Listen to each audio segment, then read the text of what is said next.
welcome to episode 42 of Zapped to the Past. My name is Adrian Mills and I'm joined as ever by Graham Raddings. If you haven't listened before, this is a podcast where we discuss games that were released for the Commodore 64. We're using the magazine Zapped 64 as a monthly guide for the games to focus on, but we are in no way affiliated with Zapped 64 itself. This week we're going to be looking at January 1987 and the first batch of games reviewed in issue 21 of Zapped 64, along with what was also going on in UK music that month. Graham, tell us what the new year has in store. In this classic roadside greasy spoon cafe belly-busting mighty full English breakfast of an episode, we explore the monster menagerie of Mongo for Ming with Flash Gordon, play hide-and-seek with the troublesome Targons in the disorganised assault machine, and polish our armour for a weird trip to the jungles of Camelot. That's right, I said jungles, for a mighty bound or three in the confusing Camelot Warriors. We also dodge mini-budders, drink cups of green tea, and slowly scrap our way to glory in the pedestrian Yie-Ar Kung-Fu 2, jetboard our way into level design fury with the ridiculous Psi Warrior 2, before bracing ourselves for an overwhelming against-the-odds dogfight in the 633 Squadron Midway Battles of 1942. If that breakfast didn't quite pop your belly button, and you've room for an extra slice of fried bread, we break out our fully armoured tinned meat rescue ship and take on the aliens in the isometric insanity of Panther, see if a game based on a kitchen appliance can deliver a fresh cup of coffee in the unusual Kettle, before finally grabbing our knapsacks, tools, weapons and spellbooks, checking our hit points, agility and multipliers,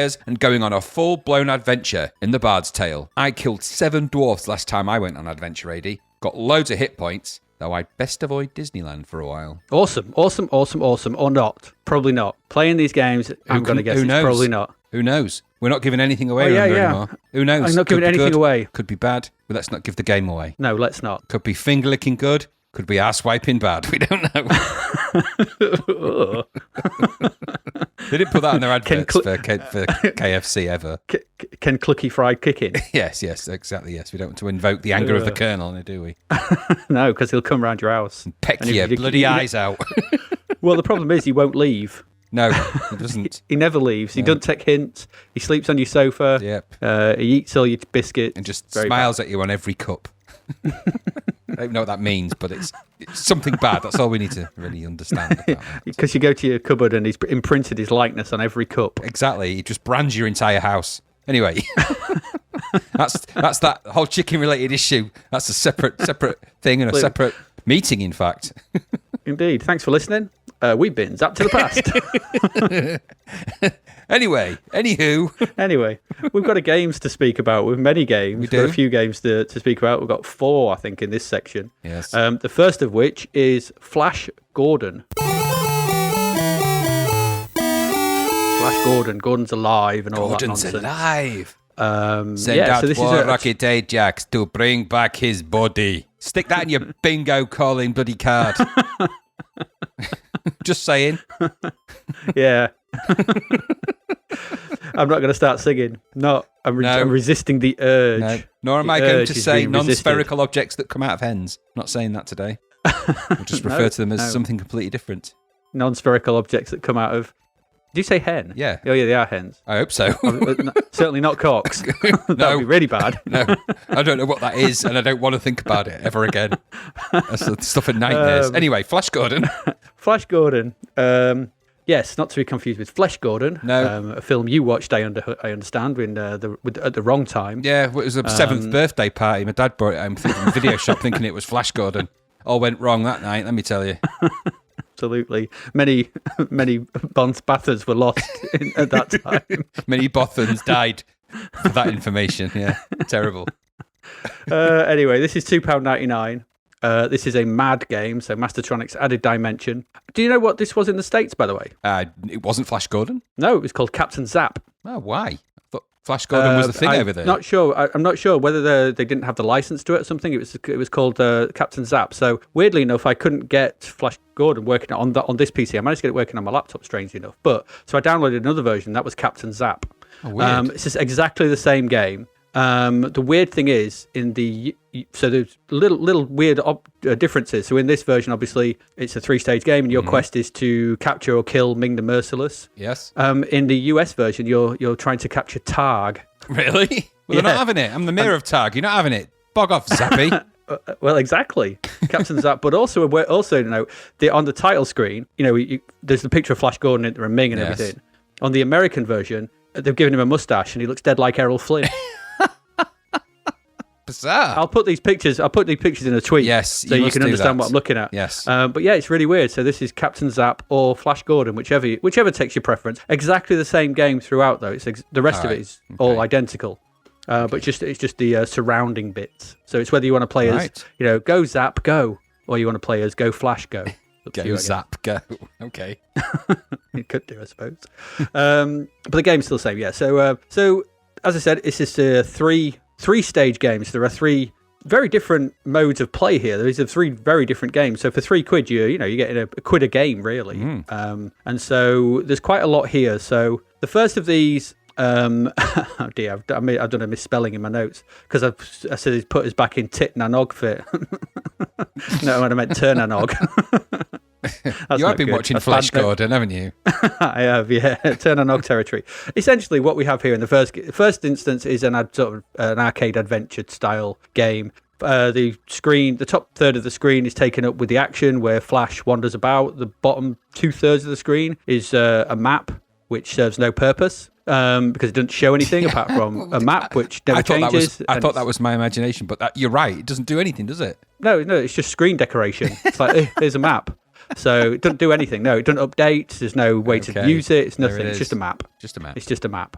So the top third. So you side on. You're walking left to right, right to left. Every now and again, you can move up into the screen. There's a pathway that'll lead up. There's a pathway that'll lead down. So imagine Turn and Og, but with different, more C64 style graphics, essentially. On certain screens, there are enemies that you must shoot. You only have a number of bullets or lasers or whatever it is, shots in your laser, which must be replenished by handily dropped handbags, which I thought was a bit weird because they just go up to them and it's like, there's obviously been some kind of party somewhere or there and there's lots of handbags been dropped. And you go up to them and you just you fill up your laser in them, so it's kind of cool. It's all right. There are enemies to kill and they range from wasps and birds to fire-breathing T-Rexes. So it's quite the menagerie we have in this on this Mongo planet. for you. What a place. I know. And Telegram for Mongo. There's also apes as well, who fall down from the jungle heights. And who have to kill you. One shot from anything doesn't kill you, it knocks you out for a period of time because all this is set against a timer. You have a certain amount of time to make your way through this section. And if you run out of time, then you have failed in your quest to capture Ming or Targ or whoever it is you're after. So that's what you've got to do in that section. If you make it through that section, you get to a one-on-one fighting section. So something like Exploding Fist or International Karate or Barbarian or whatever you want to call it. So it's a one-on-one fighting screen. So you are up against Prince Baron, who is one of Ming's... Is he one of Ming's henchmen or is he just someone you've got to sort of turn to your side, haven't you, by beating him to a pulp, basically? It's kind of a strange thing. Strange, yeah. He respects being beaten, which is a strange message. It's unusual. But if you beat him, so it's a side on beat 'em up. You've got various moves, access to the joystick, as per normal beat 'em ups. Really, one of them is a really weird back kick. Oh, that's really strange. It's like I don't know how to describe that. It's like it's a breakdance move. It is. It's like you jump forward onto your hands and kick back. Well, yeah, he thrusts backward from his thumbs. Very powerful move. But it is devastating. And, Ren's Prince Baron powerless if you manage to land that. Proper I tell you, double shin kick would be quite painful in the right. It really is. So the scoring is weird though, and I quite like the scoring on it because it's a tug of war at the bottom. So at the bottom of the screen, in the bottom sort of third of the screen on this one, there is Prince Baron on one side, Flash on the other, and essentially it's a tug of war. So the more hits you land, the more you pull the rope towards your side. If you take hits, it goes towards Baron's side. Simple as that. The point of this game, it can go on for quite a while because obviously there's no energy. It's just how you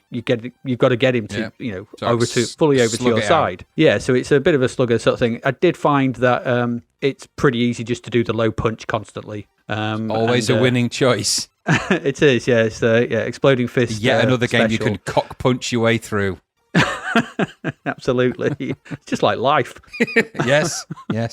Absolutely.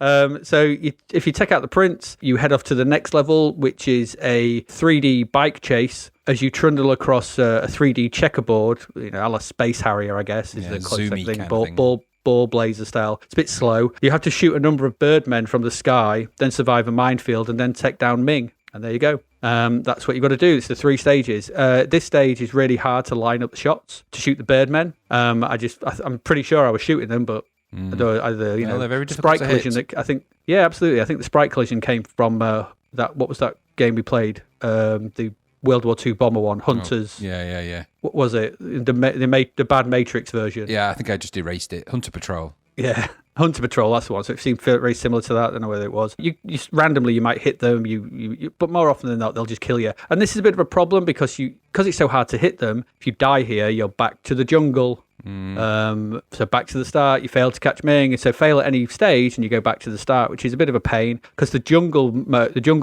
part of this game is dull. Yep. There's no beating around the bush. It's dull as dishwater. And it's so easy to die and be bored, and jumping over it's just not very good, I didn't think. The other 2 sections are okay. The standout section in this for me was the fight section, because that's actually not too bad, and I wish they'd made actually more of that. I would have Highlander take note when we finally get to Highlander. But that was the other 2 sections, because the speeder bike, and I don't want to use the word speeder bike, it's more of a perambulator bike. It was a slow bike. It was a pedal bike. I could just imagine Flash pedaling away, trying to shoot birdmen. It gives it a whole new image. Get on with it. Get pedaling. Better jump on with grifter. Yeah. Need more than 3 gears, Flash. Come on. So I kind of tired of the first section pretty quickly. More often than not, just because it all looks the same. I mean, monotonous doesn't really enter into it. It's just the same screen after the same screen. Every now and again, there'll be a crevasse that you have to jump over, or a way leading up and down, and there's no way to actually map anything apart from trying to remember where the handbags are. The third section was just a bit slow and a bit ploddy, and the middle one is okay, but easily cheatable your way through. For £3, I mean, if I... looking back at it now, I think I played a fair bit of this back in the day. It's got it's decent value. It's got a cracking tune. I'll give that. The Rob Hubbard title screen tune is a really good piece of Rob Hubbard sci-fiism. One of his best, I think. It's a really good piece of music. I heard that on a lot, and I used it on a lot of demos. I heard it in a lot of places. But yeah, so that's a good tune. So, presentation-wise, this is quite nice. There's a lot here, there's a fair chunk here for your money with 3 different types of games. It's just none of them are particularly brilliant, in my opinion. They're all okay, with, like I said, the fight one being a thing. And I wish you could have just had the fight one and in 2-player, maybe. I don't know if that's actually a mode in it, but that would have been a nice addition if you could have just had 2 players for that. And I think that tug-of-war mechanic would have actually worked quite well, I think, in a 2-player mode, rather than just first to 6 or whatever. I think they could have had some really good sluggathons in that. But as it is, £3, it's probably all right for the money. 89% though is a bit, that's giving it a chunk of benefit of the doubt there. Maybe because in lieu of other stuff, this issue, which I shan't say is good or bad, I don't know, not quite sure what to think of it. But it was all right. What did you get from it? Did you enjoy it all, or did you get the same, or what did you think? I thought there was quite a lot of game for £3. In all honesty, I mean, I'm not saying there isn't. No, yeah. I thought there was quite a lot of game. Soundtrack's quite good, Hubbardy stuff, nice, decent. No, it's quite unusual, really. It's not quite what I expected. For some reason, I always think Flash Gordon needs a more, Flash Gordon film soundtrack, like the Queen songs and that. But it was still quite good all the same. I didn't think Flash Gordon looked much like Flash Gordon. I thought he looked a bit more like Tron in this for me, but just his there is elements of that, yeah. But in all fairness, the sprites are sizable, graphics aren't terrible, they move around at a decent pace. The first level is dull as bloody hell, running around the jungle, avoiding apes. So it wasn't really that much fun. Second level the fighting level is the best of the 3.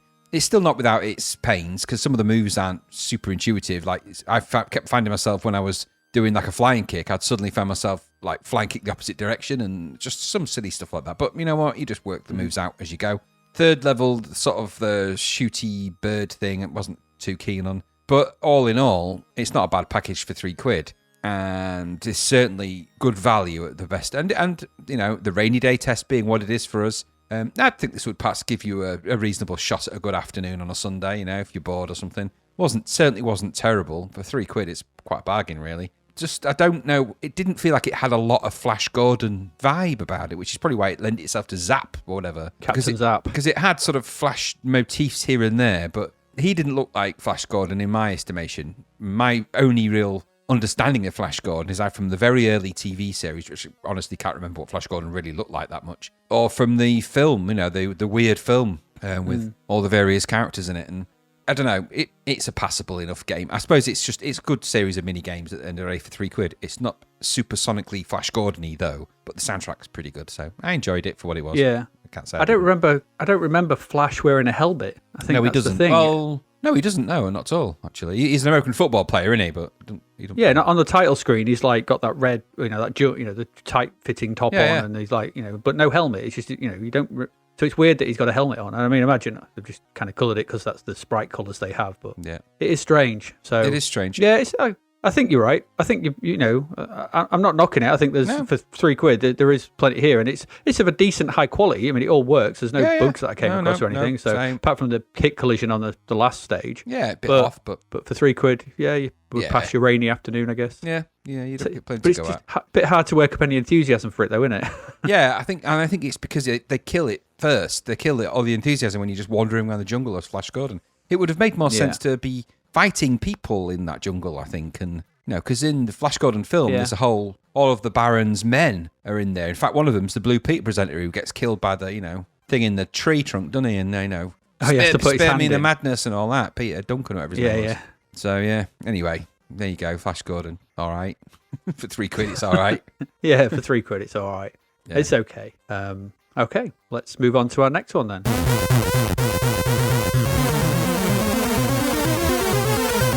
Which is Assault Machine. That's assault, not a salt machine. It's a machine assault making machine salt, yes. Yeah, assault making machine, yeah. No, so this is Assault Machine. This is a full price one, $9.95. So Graham, tell us all about Assault Machine. Assault Machine is it's one of those Nexus-y ones, isn't it? It's in that fancy packaging and all that. So what that does mean often is that the games themselves aren't necessarily great. Let's hold that thought.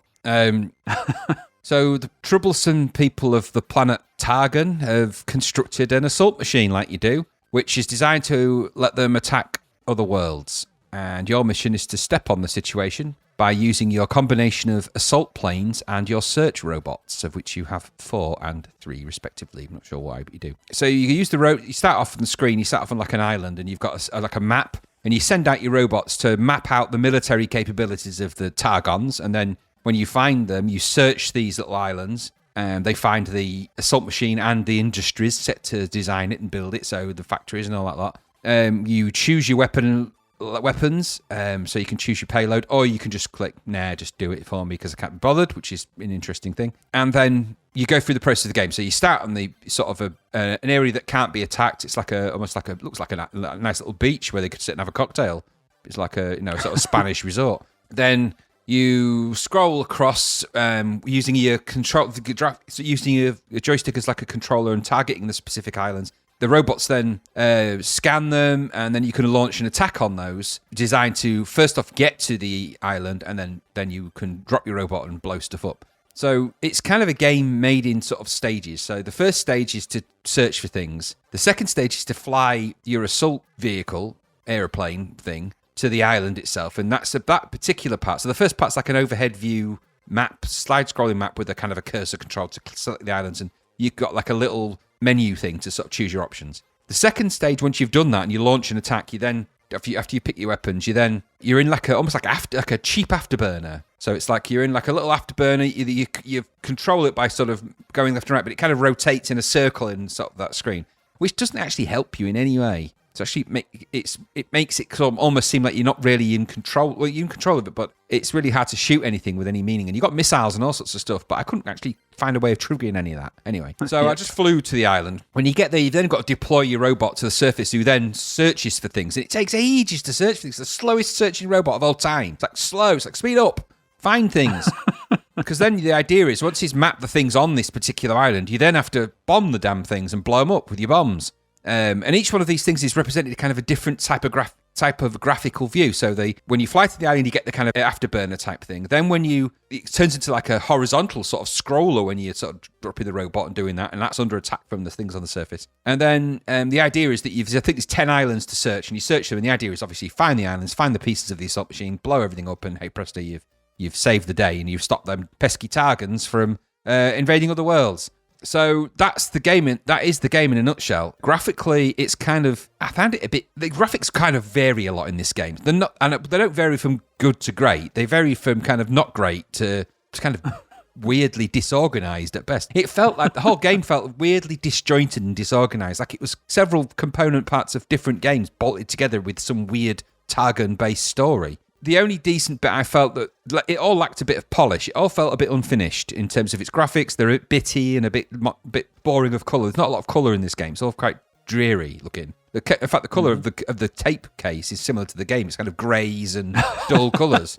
Yeah. I felt the flight attack bit was the only really bit that was kind of action oriented, because the rest of it's just kind of not very interesting. The search part is so slow. So the flight attack, which is kind of the afterburner bit, but even then it's not great. It's bitty and it's a bit hit and miss, and it doesn't feel like your bullets are hitting anything. The sound was kind of just functional, really, for this. So it's kind of noises you'd expect to hear. So I've said before that they haven't put a lot of effort into this particular sound effects, but they'll do the job of what they are. So launch sounds, missile sounds, and the sounds that you'd expect. But this is a lot of money for a game that doesn't really collectively work. And because of that, I felt that it was a classic example of a game wrapped in a complex-ish story, which then they just kind of mapped a story to the bits of mechanics they had working and didn't really give it much thought after that. This was apparently quite a long time in development, and there was a mistake. The reviews in Zapped were mysteriously very positive for this, because I didn't think it was that good, and I certainly don't think it was as good as they said it was in their review. They were it got quite a good review overall, and I think even though it got 59% in the categories, I think their comments actually were quite positive about it generally, which is kind of odd. So I think as disjointed as this game is, for me, I didn't enjoy playing it. I didn't get that far. Maybe searched a couple of islands. I found that so laborious after you'd got to the island that it just seemed somewhat crazy and difficult, and it just seemed to hurt your brain after a while, because you're just like, it seems really petty. And it's because remember that you can also control the 4 robots at the same time, so you can jump between them. So you can attack one island and then go with a different robot, attack the one. So you can actually have 4 of these confusing games going on at the same time. And the view between them doesn't really alter for you. So when you jump between those, it's just almost the same looking thing 4 times. So it can get you can forget which one you're on. So you jump to number 2 and then you go to number 3 and then you think, oh Christ, which one was I in a minute ago? Was I in 1 or 4? They're all kind of the same and just equally difficult. So the only thing I would say as a final sort of farewell to this for me is that in there somewhere, and we've said this about other games, but in there somewhere, it felt to me like there was the genus of Command & Conquer and Dune 2, and that kind of, there's little parts of the game, not so much the flying to the island part, but little parts of the overhead views and the deploying of things on the ground and the way you go and fly over and pick your robot back up again and deploy and drop bombs. Little parts of early indicators of games that, do that kind of logic, obviously way better, Command & Conquer especially. I just felt it just reminded me, like it did with other games, where there's been a hint of something in the background. You think, that's interesting. But I could have been deluded at that point, and just because I was so bored of waiting for them robots to search for things. I'm not saying it's exactly the same as Command & Conquer. I'm just saying that in there is parts of the game that sort of lend themselves to an idea of being able to deploy resources across a map and things like that. But that might just be me wishing for the best. But what about you? Yeah, this one for me. I'm going to I'll lead with that, shall we say? Yeah. The things which I noticed about this, obviously coming in as the second review, was just how much it rips off Star Wars from a visual point of view. It does a bit. Because the title screen is a Star Destroyer with TIE fighters flying away from it. The droid that you have to stick belts on is the Empire Search droid from the start of Empire Strikes Back. Yes. I mean, it's not like it. It is it. Yes.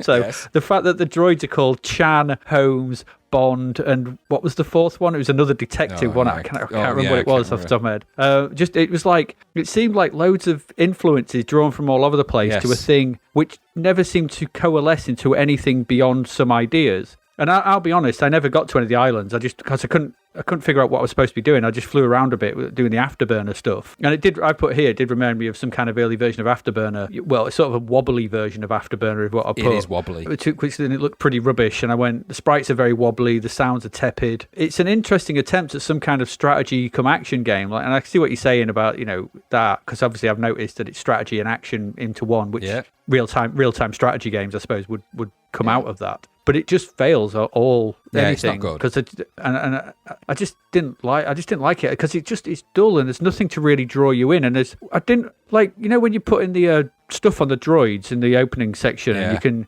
you can put stuff on them. What was it? Yeah, it says missiles and bombs.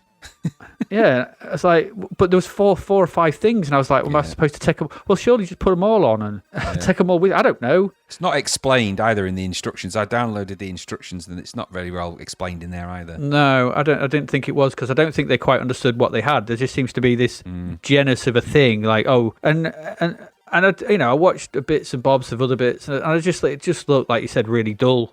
Like even the top down, the vertical scrolling shoot 'em up section didn't look particularly interesting. No, it's not. And so I just find myself just being bored off this very, very quickly. Yep. I think 59% is particularly generous from my point of view. I don't think it deserved anything near that. No, I mean I may be being a bit harsh. It's probably perfectly average, so somewhere around the 50 mark. Yeah, but for $9.95, I don't think so. That's a real kicker. I mean, it's a lot of money. Yeah, you could get 3 and a bit Flash Gordons for this, or 5 kickstarts. You could, or whatever. A few thrusts. You could have 5 Commodore 64 set up, all playing Kickstart. Yes. I mean, if you were like the king of Europe and you had that much money, then you could probably do that.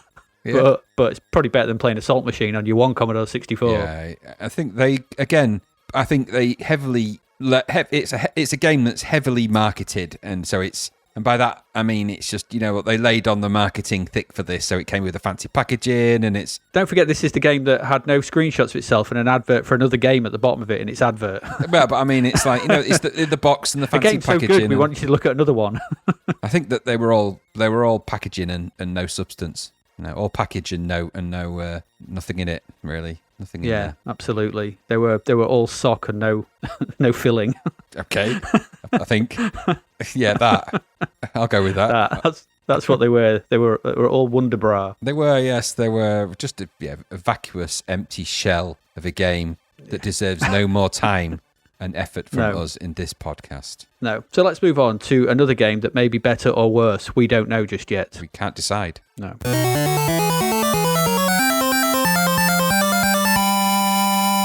But that game, it's Camelot Warriors. Camelot. Camelot. It is a silly place. Yeah, this Come game to think of it, it is a silly place. Let's not go there. Let's not go there. Right, so Camelot Warriors. So what we've got. My first note on this is somehow someone has made Spiky Harold worse. Yeah, there is hints of other crap games in this, isn't there? There's so many to choose from. This is such a weird, strange game. So Camelot Warriors, you play a knight for the first part, and I got to the second part, but I will get to that in a moment. So it's a flick screen platformer, but some of the screens scroll, which is kind of odd. Pointlessly, really. They're just extending the playtime because nothing happens on them. So you play Camelot, you fall asleep, but the story is nonsense. Something about you falling asleep and you wake up and you're this knight and you've got to go collect some things to appease King Arthur or some nonsense like that. It's some utter gibberishly nonsense. Well, just to clear, you've got to collect the 4 elements to appease Asnat, Kindo, Azomic, and King Arthur. All right, okay. Just so you know. Well, all right. Well, one of them's a light bulb. Could be Azomic, the Dragon Lord, Kindo, the Lake King, or Asnat, the Forest Druid. I think it's him because it's where you start, isn't it? Yeah, Asnat. It sounds like he sneezes a lot. So, yeah. He should have a suit on because he's got dangerous biohazards all around him. Put your Asnat suit on. Put your Asnat suit on. What have you come as? Asnat. The game offers you the ability to jump and swing a sword. It does. That's it. But only swing a sword at one particular angle and hold it there. Yeah, it unless you pull down, and then it swings it repeatedly. It's so bizarre, this game. Really, and you can walk left and right. There are some multiple enemies to avoid and try and jump over with you. You have a mighty bound, I've written. I don't know, because it goes beyond jump to a mighty bound. Yes, it is quite the leap, that. That's what made me think of Spiky Harold. It's far too far. It's way too big. There's no reason for you to ever jump that far, ever. Apart from there is. There isn't. But it's just ridiculous. The first thing to collect is a light bulb. What is this game? At one point did anyone go, yeah, yeah, man. Yeah, I was going to say, that's exactly the sound that goes with the you fall asleep and you wake up and you've got to find these objects for these characters around King Arthur. What, like Merlin? No, Asnat. Yeah. You remember him. You remember him. Yeah, and then Asnak, Gizmo, and Bingo, whatever the name was. maybe we should make the box sword-shaped for the game. So if you collect the light bulb, you can take it to the nearby wizard who will turn you into a frog, Honestly.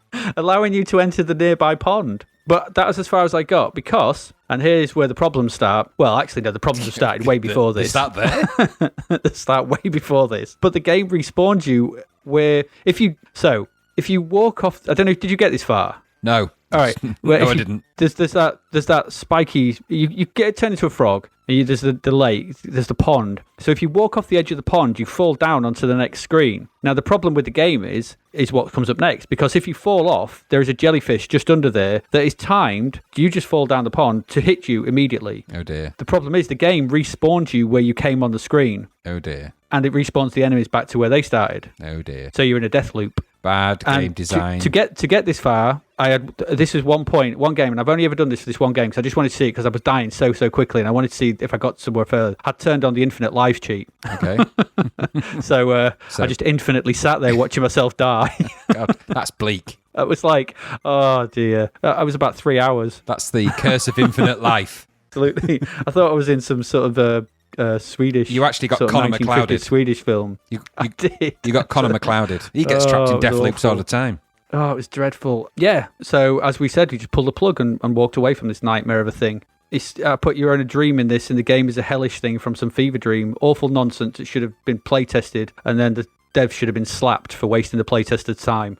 That's what I think of this. It's dreadful, awful, because it starts off. The sprites. Are they okay? Are they not? I couldn't tell. They're so weird.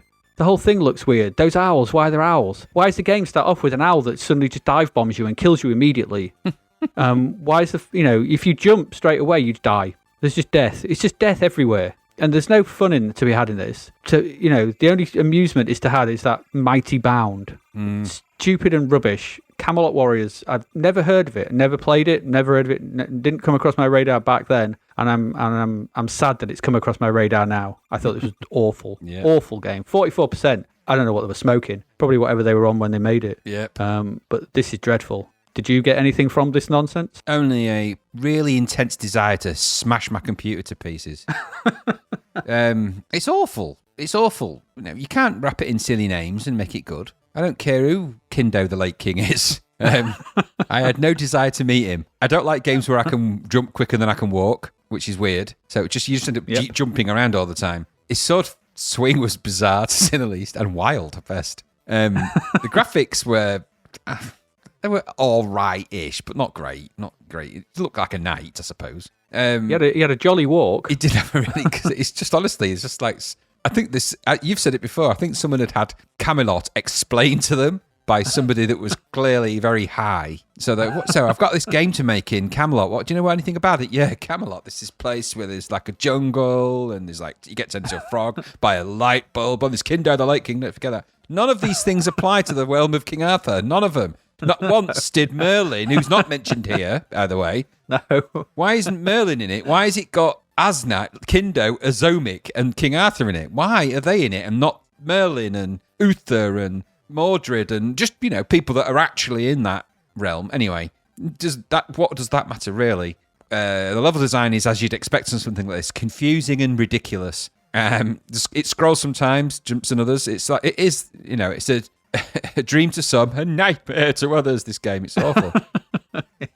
I thought Elidon sprang to mind at certain parts. They mentioned that in the Zapped review. I once, Elidon was a bit more accomplished and finished than this, but there's a look. Absolutely, way more. Similar look. So Elidon's, I don't think it's fair to compare it to Elidon, other than the sprites are about the same height, maybe. So, yeah, and it's got that sort of fairy tale nonsense vibe. It's just, not nonsense, but fairy tale vibe sort of thing. But it's just lifeless, dull, clearly half-finished crap. And I found this a tirade of nonsense upon my eyes, and I didn't like it. So I shall not be visiting Camelot again as far as this game is concerned. So stick that in your pipe, bloody Kindo, and your craziness. It's just rubbish. Why make... It's very leapy. Like you say, his mighty leap was stupid. Why... If you can leap quicker than you can jump, and you're playtesting that game going, this is great. There's something wrong with you. Something very wrong with you. Unless they actually do that, unless there's a physical reality for them, they can jump faster than they can walk, which I imagine you'd spot him easily, the guy that designed this, because he's leaping around, just getting about. Very There would have been a difficult, documentary about him on Netflix by now. There would have been, yeah. The leapy man who made Camelot Warrior. Just crap. Avoidable crap. Rubbish. Don't. And then I never came across it before either, as like you, so it wasn't like it was some revelation for me. Oh my God, Camelot Warrior, not that great game. I just thought it was crap and not worth any more time than I've given it. So Did you notice as well, sort of thing, that for no reason, there was 10 sprites on the title screen. There was 10 owls. yes. So there obviously was a sprite multiplexer working somewhere for no reason, because it's never used that I could see ever anywhere else in the game. Yeah, a cheap version of a multiplexer, just based on its But line it's still height. just a weird thing to... it was a proper, look at this, I've done that. Is it in the game? No. No. Oh, all right. No. It was just a weird thing. It's a the whole really thing's weird game. weird. Why parts scrolled and others didn't, who knows why. Yeah, I think this seems to have crawled out the same hole as Necromancer. Yep, and it can crawl back in it. Yeah, Take absolutely. Asnat with him. And Gizmo and Bonging. Kindo the Lake King. Surely that should be the Lady of the Lake. I don't believe she was ever referred to as Kindo. All right, Kindo. I think that's Galadriel to you. All right, we'll call you Kindo if that's all right. And now this meet Azomic. Galadriel's not the Lady of the Lake. Oh, I'm just, it's better than Kindo. Not true, because that just reminds me of chocolate. Kindo Surprise. Yeah. Kindo Surprise. Asnat the suit. I've watched the films, the King Arthur films, all the variations. I don't remember there being a Dragon Lord in any of them, but you know what? In those crazy 80s, things can change on a daily basis. Anything's up for grabs. That's Camelot Warriors. Just crap-a-lot Warriors. Yes. There you go. That's that one. Let's move on to our last game for this section for this week, and that is, it's coming up now.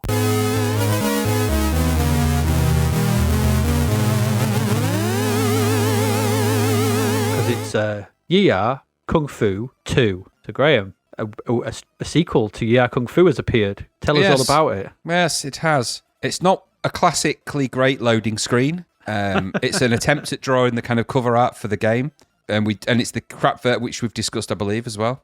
So it's it's that confusing array of Bruce Lee meets Emperor Ming. Anyway, it doesn't really apply to the game, as we'll find out. So the first thing that's going to strike you about this, and I'm going to mention it straight off the bat because it's probably the only decent thing about the whole thing, is the music. It's a Martin Galway piece of music. It's very strange. It's just a lovely, sweet piece of music. Doesn't go with this game in the slightest. Doesn't go at all. Well, it's a lovely, sweet piece of music for the first half. Yes, and then true. It goes all really weird. It's just the whole thing is this whole game is weird. It's weird the fact that it exists, the fact that it feels like it just feels really odd. So I don't think the music suits the game. This title music doesn't suit this, but then again, you could argue that the Yie-Ar Kung-Fu title music didn't. But the in-game music's kind of more the traditional, sort of thing. Yes, it is. The aim of this game is to defeat the Jaeger Imperator. Yen Pai. Imperator. Sorry, that's better. Yen Pai and his 7 glorious followers. His 7 glorious followers each have their own unique ability and weapon style, and you have to basically fight them. So, your first one is you've got Yen Pei, who fights with her long hair. Lin Fang, who fights with a steel fan. Po Chin, who has fireballs. Wen Hu, who just has a mask. It just has a simple old mask. Don't do a lot with that. Fires at you. Wai Chin, who is a boomerang. It's a big, chunky guy, that one. Mai Ling is the very short skirt wearing dagger thrower. Bit conspicuous, that one. Han Chen lobs grenades. Bit of a cop out, that, because don't rely on a lot of kung fu. And then you've got Li Jian, who flashes, according to the Wikipedia page. So make of that what you will. Flashes at you. Anyway, so the idea is that you are actually related. You are the son of Oolong. So not so long. Slightly less long than Oolong. What you call him, what you like. You're the son of Oolong. Bob Long. Or, as I like to call him, the Sulong. So you are the Sulong. And you are walking along levels, backgrounds, let's call them, in this kind of, in a flick screen, sort of slide screen kind of way. It's weird, isn't it? Yeah, it's hard to describe that bit. And your job is to fight these people and defeat them in order to, beat the main boss, and that's it, really. So it's kind of a mixture of Yie-Ar Kung-Fu, a little bit of Kung Fu Master in there, a little bit of that. And it's slow. This game is slow. These fighting games shouldn't be slow like this. It's right from the get-go. It's slow. The pace is too slow. Kung Fu is like lightning fast martial arts. Lightning fast. It's famous. If you watch a Bruce Lee movie, he's not famous for his slow Kung Fu. Neither is Jackie Chan. Actually, it's quite a fast martial art. Might not be very powerful or might not even be very good in MMA. Who knows? I'm not an expert on Kung Fu. But I do understand that Kung Fu is fast. So when you play this game, it's not fast. So it's Yie-Ar Kung-Fu, in brackets, slow. Slow down. It's slow. Even the leaping and jumping around, it's slow and laggy. Those aren't things you want to hear when you're playing a game that's based around a speedy Kung Fu, especially on the back of Yie-Ar Kung-Fu, which was an arcade conversion that had, as we described, some issues, but it captured the essence of the arcade. It's certainly in its speed and its sound and the way it played. It might have been a confusing array of madness, that game, as it was, and you got beaten by one particular character every time in the same way. But it did look and play like the arcade. I don't think this is based on an arcade, or at least if it is, it's not one I've ever seen. But this version is laggy, and that is a problem in a game like this. There's loads of moves to master in this game. You'll never, ever find them all. They're just random, because hitting the characters just seems completely arbitrary. Worse than it was in Yie-Ar Kung-Fu. And that was one of the big problems of Yie-Ar Kung-Fu, is that it never really felt like you were doing anything other than standing in front of somebody and then waving your arms and legs around until you actually hit them in some way. And it's similar to this, but slower. So the fights, which means the fights in this game are crazily difficult. Really, really, silly hard. So you're trying to do the moves, you'll never master them. In a million years, you'd never get to the bottom of them, which makes the game unrewarding and difficult. And because of that, leading to this sort of scrolly, the background graphics and the actual main graphics aren't terrible. They're not great. They're okay, but they're quite small. They're all right, and they're quite brightly coloured. But the game is, unfortunately, a Kung Fu game that is dull. And in my book, that's unforgivable. Because we've discussed this. This is Fist 2 territory, making a fighting game boring. Yie-Ar Kung Fu 2, fighting game boring. So I thought it was a real miss. Which is a shame, because I think if they'd have really thought about it, and my main last comment is that's the big problem, is that they didn't think about it. This was just pushed out from the anus of some game developer, and it just popped out like a ready-made, I'm not going to use the word, a ready-made pod, and out of that pod, this game appeared. So it's a lot of dog pod, this, for me. But what about you? Did you like it more than that? Because I didn't really like it. Oh, music's all right. It's Pod of the Cat. Yes, it is. It is Cat Pod. Absolutely. This has been meowed out. So it's a strange and bewildering sequel that tries to add some stuff for reasons and just fails on the speed. And I know, it's slow, isn't it? It's really slow. Slow. And any kind of impact from the first game, like having to traverse boring screens full of floating little Buddhas. You then face off against a boring enemy. Which serve no purpose. No, what purpose did they serve? Well, if you kick them all in, you get green tea, which gives you power-ups. That's the only thing, but it's almost impossible to do without losing all your lives. Yeah, absolutely, because when you get three of them coming at you in a row, one in the middle, one at the top, you can't. The moves cannot be done fast enough for you to hit them. So the input is too slow to react, and any move you do, it stays on the screen for too long as well, doesn't it? You do a kick and you're there for ages going, ha, look at me, I'm doing this kick. Yeah. It's like Jean-Claude Van Damme. It's like whenever he does a move, I expected it to sort of slowly spin around and go, hey. Yeah. That's what it felt like. It's not snappy enough. You just want the move to go, done. It's just just see the sprite move out, and come back. Not stay there. So I found myself getting frustrated, and then when I died, faced with 3 boring screens to dump through again to get to the first fight again. And properly died as he ran out of lives. Yeah. Just boring. I'm not sure what those screens were adding. I don't understand. You just jump over them. Yeah. And move. And okay, well, you can kill them all, but you can't kill them all, so it's pointless. No. And then you end up dying to them. And dying to floating Buddhas is not my way of spending, a good Saturday afternoon. No. It's not, not even a Sunday afternoon. This is not good. And this is £9 as well. This is a full price, Imagine game. Shocking, really. The graphics, as you said, the graphics are okay, though. Visually it's all right. It's not terrible. Yeah. I've seen a lot worse. The sound it's not one of Galway's best, as I said, but although the first half of the opening tune is great. It's just when it goes off into that weird, you're like, you got bored, didn't you? You got bored, but that's so strange. And it feels, I don't know, it's a strange release trading on the Yie-Ar Kung-Fu name. Yes. My final comment on this is odd and disappointing. Yes, absolutely, yeah. Because I like Yie-Ar Kung-Fu, problems and all, I don't mind it. I'll still go back to it and have a play on it every now and again, and I like it. This, on the other hand, slow and not rewarding and not enjoyable, and I did not enjoy my time with it, which is a shame, because I don't remember much of it from back in the day, and that probably tells me why. Yep. I must have looked at it and gone, no, not for me. No. Yie-Ar Kung-Fu Pooh. Yes, unfortunately. It did have a 2-player mode where you could pick, I think, one of 3 different players to be. As the second player, I think you can choose, I forget the names of the characters you can choose from, but you can pick between 3 of them. I think it's Yai Pai, I can't remember the names, Yin Yang, Ching Pang, Po Chin, doesn't matter. There was a 2-player variant, but it isn't going to help. It's just 2-player slow. It's just, 2-player, it's just naff. Yeah, no, that's disappointing. Apparently, according to the blurb, by the way, those mini Buddhas are actually called Dwarf Warriors. Mini Buddhas is better, I think. I think mini Buddhas, they're yellow, aren't they? They look like small giant Homers when he's made of gold. Is what I thought. Yep. Anyway, there you go. So that's the end of this section where we've looked at Flash Gordon, Assault Machine, Camelot Warriors, and Yie-Ar Kung-Fu 2. A veritable feast of quality, I'm sure you'll agree. So on that note, let's leave you with words from our kind sponsor, and then we will move on into the music section. So stick around.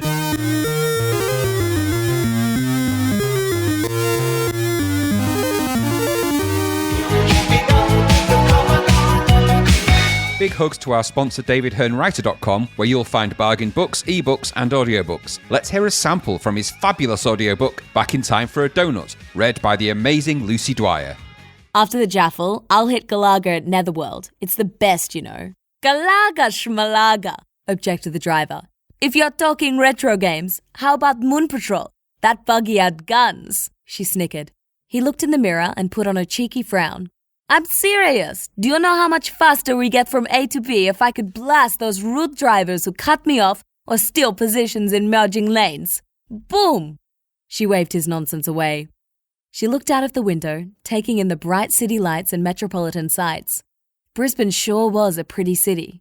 London, Paris, Berlin, Hong Kong, Tokyo, all memorable cities, she mused. Yet despite their sights and delights, they couldn't beat Brisbane. Ooh, brilliant stuff there. Visit davidhearnwriter.com, that's David, Hearne, writer.com to find out more. Are you keeping up with the Commodore? Yes, the Commodore is keeping up with you.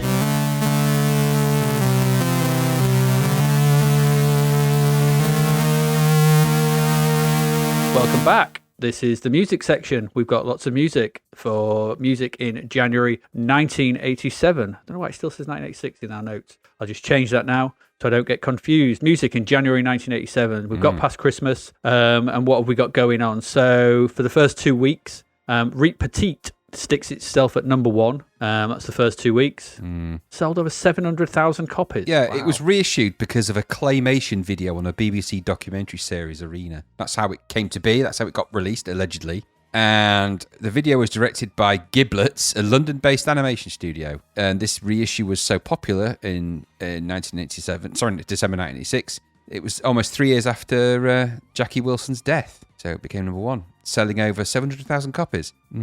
Strange that, though, isn't it? How this was popular on the back of a BBC thing, just in time for them to be able to not have the House Martins at number 1. But there you go. We've discussed that last time. Yeah, we did. We rolled our eyes and looked shiftily to the side and back again. Yes, we did. And you're like, dun dun dun, every now and again. For the last 2 weeks of the month, Jack Your Body. Jack your body. Jack Your Body. Jack your body. Jack your body. Jack Your Body by Steve Silk Hurley was next number 1. Classic So house what's this? track. Classic. Yeah, the title refers classic to house jacking, track. Yes. an ecstatic dance style that emerged within the Chicago house scene from the early to mid 80s. And I watched that guide you've linked to here.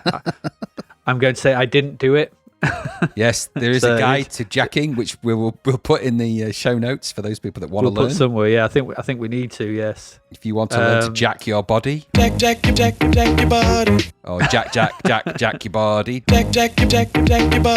jack your body. Yeah, you can do that. Yeah, feel free. I don't feel like jacking my body, I have to say. In all not for fairness, me. it was the first house track that caught my attention, the first proper house track, and we'll look at a little bit more in detail and when we come to the singles and stuff, but it was the first proper one that caught my attention, because this predates Bomb the Bass, it predates Mars, Pump Up the Volume and stuff like that, which comes a bit later, but it was a proper house track, so it's, repetitive use of samples, samples, repetitive use of break beats, but break beats slow down and then altered and layered samples on top. And it is a track that has been remixed loads and loads. I love Jack Your Body by Steve Silk Hurley. I think it's a great. I still think it's a great track to this day. It's a really good pioneering house track. Excellent. Well done, Mr. Hurley. Well done. Golf clap. Golf clap. I'll put one in. In the albums, for the first week, everyone had bought it for Christmas. Now that's what I call Music 8. was number one for the first week. The next 2 weeks was The Whole Story from Kate Bush, hanging around, and then back in at number one. We've spoken about this before. The Golden Buddha. Someone followed through. No, not someone. That's not the album. Graceland by Paul Simon. Yes, because it just won't go away, will it?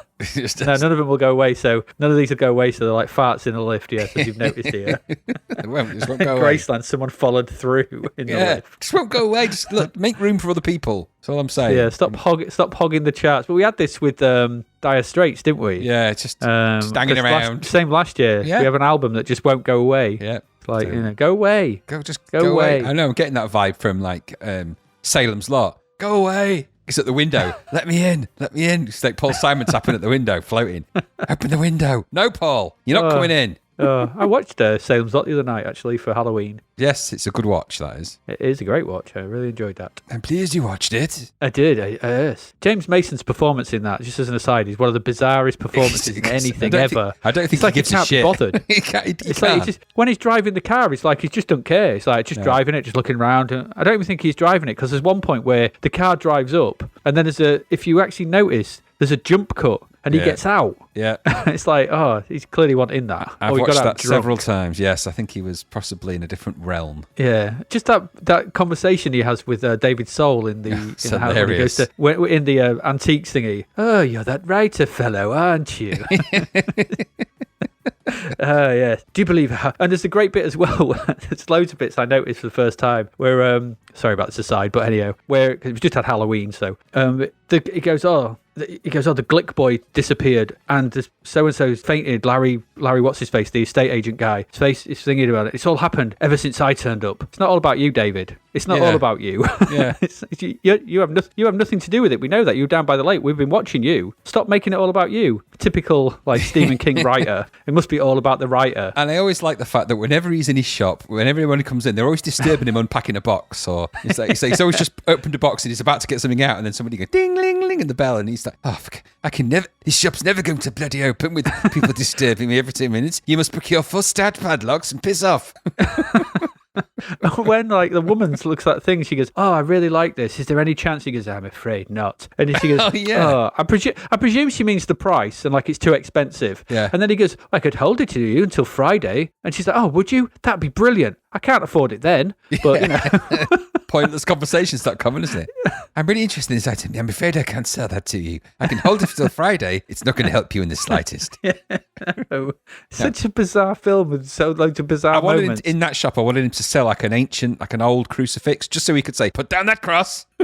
Because it's just how he says it. He doesn't say it with any meaning. When he actually confronts that guy and he's got, he's just telling him to put it down. Put down that bowl, face the master. That's how he backs everyone off from his things. Put down that antique, face the master, your faith against... Why are you saying that? I'm just looking at it. God, weirdo. Close that door. I bought a very old ghost house and I'm opening an antique shop. What's weird about that in Middle America? Nothing at all. Nothing. And now children are disappearing and I've got 2 black suits. Yeah. Am I being accused of anything? I'll drop it off in the morning. That kills me, that bit. When he gets interviewed as such by that sheriff, that whole sequence is hilarious because he just wanders into it with his suits. He goes, am I under arrest or anything? No, but stick around. It's like, well, you are basically just accused him of child murder. Yes. Yep. It's really bizarre. The whole thing. I mean, it's really good. There are some the vampire moments are brilliant. Yes. But everything around it, kind of it's got a really odd thing about it. It's better than the film adaptation or Return to Salem's Lot, which were that's more of a comedy, isn't it? It's terrible. It's whatever that is. Anyway, we're talking about music, not Salem's Lot. Yes. Anyway. 4th of January, number 18 was Jack Your Body, but in at number 18. By Steve Silk Hurley. So there you go. It was. And it was indeed the first house music number 1. Was. There you go. Did it really pave the way for acid house? Yes. Do you think? Because that wasn't a thing in the UK at all at this point. This predates all of that. And it was also, it received the majority of its sales on under 12-inch. Now, at the time, chart rules prevented that from actually charting because of its length, but they actually bypassed that for that track, so it was able to get higher in the chart. So why did they bypass it? I think they felt that it was unfair, and they really liked it. They liked jacking. Yeah. The people at the who ran the charts were just mad jackers. Yeah, they were just totally jacked out of their minds, and You know, Because so we're they doing would that. just The thing in that video which made me laugh, where he keeps going, he says, breathe when you go down and breathe out. Yeah. Breathe out when you come up. his first Breathe. move where he's like he bends his back backwards and then sticks his chest out and then thrusts his groin. It's like do. And I'm thinking if we'd have followed that advice back in the day, gone to a place where you would dance like this, when I'm not even sure where that would be, and just start doing that, you know, and then nobody would believe we were jacking. They'd just say they were having some kind of Seizure. episode. And you're like, actually, I've followed, because YouTube didn't exist, did it? So actually, I followed a magazine tutorial on how to jack, and this is exactly how you do it. I'm like, nah. Yeah. If you don't know how to, you're not with it, you don't know how to jack. Yeah, you don't Look know at his anything. jacking. You don't know nothing, mister. This is the future. Now leave me to I my want no leave me part to of my jacking business. Oh dear. Anyway, number 38 was Surrender by Swing Out Sister. And you've got some interesting facts here about one John Thurkel. Yes. John Thurkel is a very famous trumpet and flugelhorn player. Now, if you don't know what a flugelhorn is, it's similar to a trumpet, looks like a trumpet, but it's not a trumpet, it's a flugelhorn. It's a bit wider of tube, a bit longer, and it's got an elongated third pressure valve. So Long live this the led me down a flugelhorn. little bit, because I don't like Swing Out Sister particularly. I remember Breakout, and that was the one track I remember from them. This was kind of forgettable. But John Thurkel has played on loads and loads and loads and loads of records, as it turns out. So as I was down this rabbit hole, I thought I'd take a look. And I was really surprised at the sheer volume of flugelhorn that he'd played on. Now, if you follow because I put the link in our show notes. I looked at the link.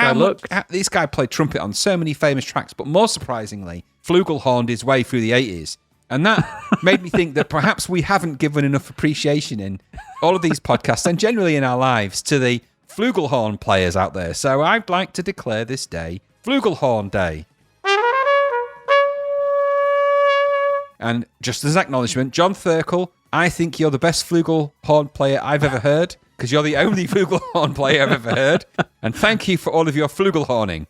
So thank you very much. And I think it's just, if you see a flugelhorner, or someone playing a flugelhorn, could be I don't know what you call someone who plays the flugelhorn, a flugelhorner, I guess. Go and pat them on the back, yeah. give them a thumbs up, tell them that you understand and tell them what it is, because I suspect it's one of those instruments. This is probably I never even heard of the flugelhorn until today, and it's just made me realise that there's a whole series of instruments I've never knew existed, and that was one of them. A flugelhorner sounds like James Horner's German cousin. Flugel, I am Flugelhorner. You've heard of James, my cousin. He does soundtracks. Yeah. And I'm Flugelhorner. And can you play the flugelhorn? No. Oh, well, get out. That's why we hired you. I just share the name. It just amazed me that, I didn't realise that so many tracks in the 80s needed trumpet, let alone flugelhorn. It blew my mind. It was the era of the brass accompaniment, whether it was the sax or the trumpet. Yeah. Most of these blandcore bands needed some kind of brassness to their accompaniment, to just have just something in there to sort of to fill up the blandness. Yeah, and there's a classic example of that later, but there is. The song itself, nothing to write home about, but hail the new Flugelhorn Day. And declare it and celebrate it and get out your flugelhorns if you've got one. Go in the garden, give them a toot. Let your neighbours know that, we appreciate you if no one else does. Pat on the back. Pat yourself on the back. Absolutely. You flugel your horn all day. Yeah, go on, toot your flugelhorn. Anyway, after the stick madness that on of your bingo Flugelhorn Day. cards. Didn't see that one coming, did you? Flugelhorn. It's not on your card, is it? You're not going to win now. Just saying. Oh dear, the fourth single from number 53, Walking Down Your Street from the Bangles. There you go. Fourth single from their album Different Light. Yeah. It's got crazy Randy Quade now, has it? Yeah, he's gone a bit off the radar. Loopy, he declared that there was interdimensional, but he's claimed there was a big conspiracy to kill all the famous actors in Hollywood. Called them the Hollywood Whackers or something. It was really weird. I'm not sure what happened to him. Yeah. Well, I think it was probably making those Animal House films, not Animal House, vacation films. Well, remember in the Vegas vacation, he declares that he was living in a trailer park near a nuclear power facility. It was a nuclear test site. And he says, I don't know about, because he says, aren't you scared of the radiation? He goes, I don't know about that, but my teeth have never been whiter. And every time the microwave goes off, I piss myself and forget who I am for half an hour. Indeed. He's also the one who saves the Earth in Independence Day. He does.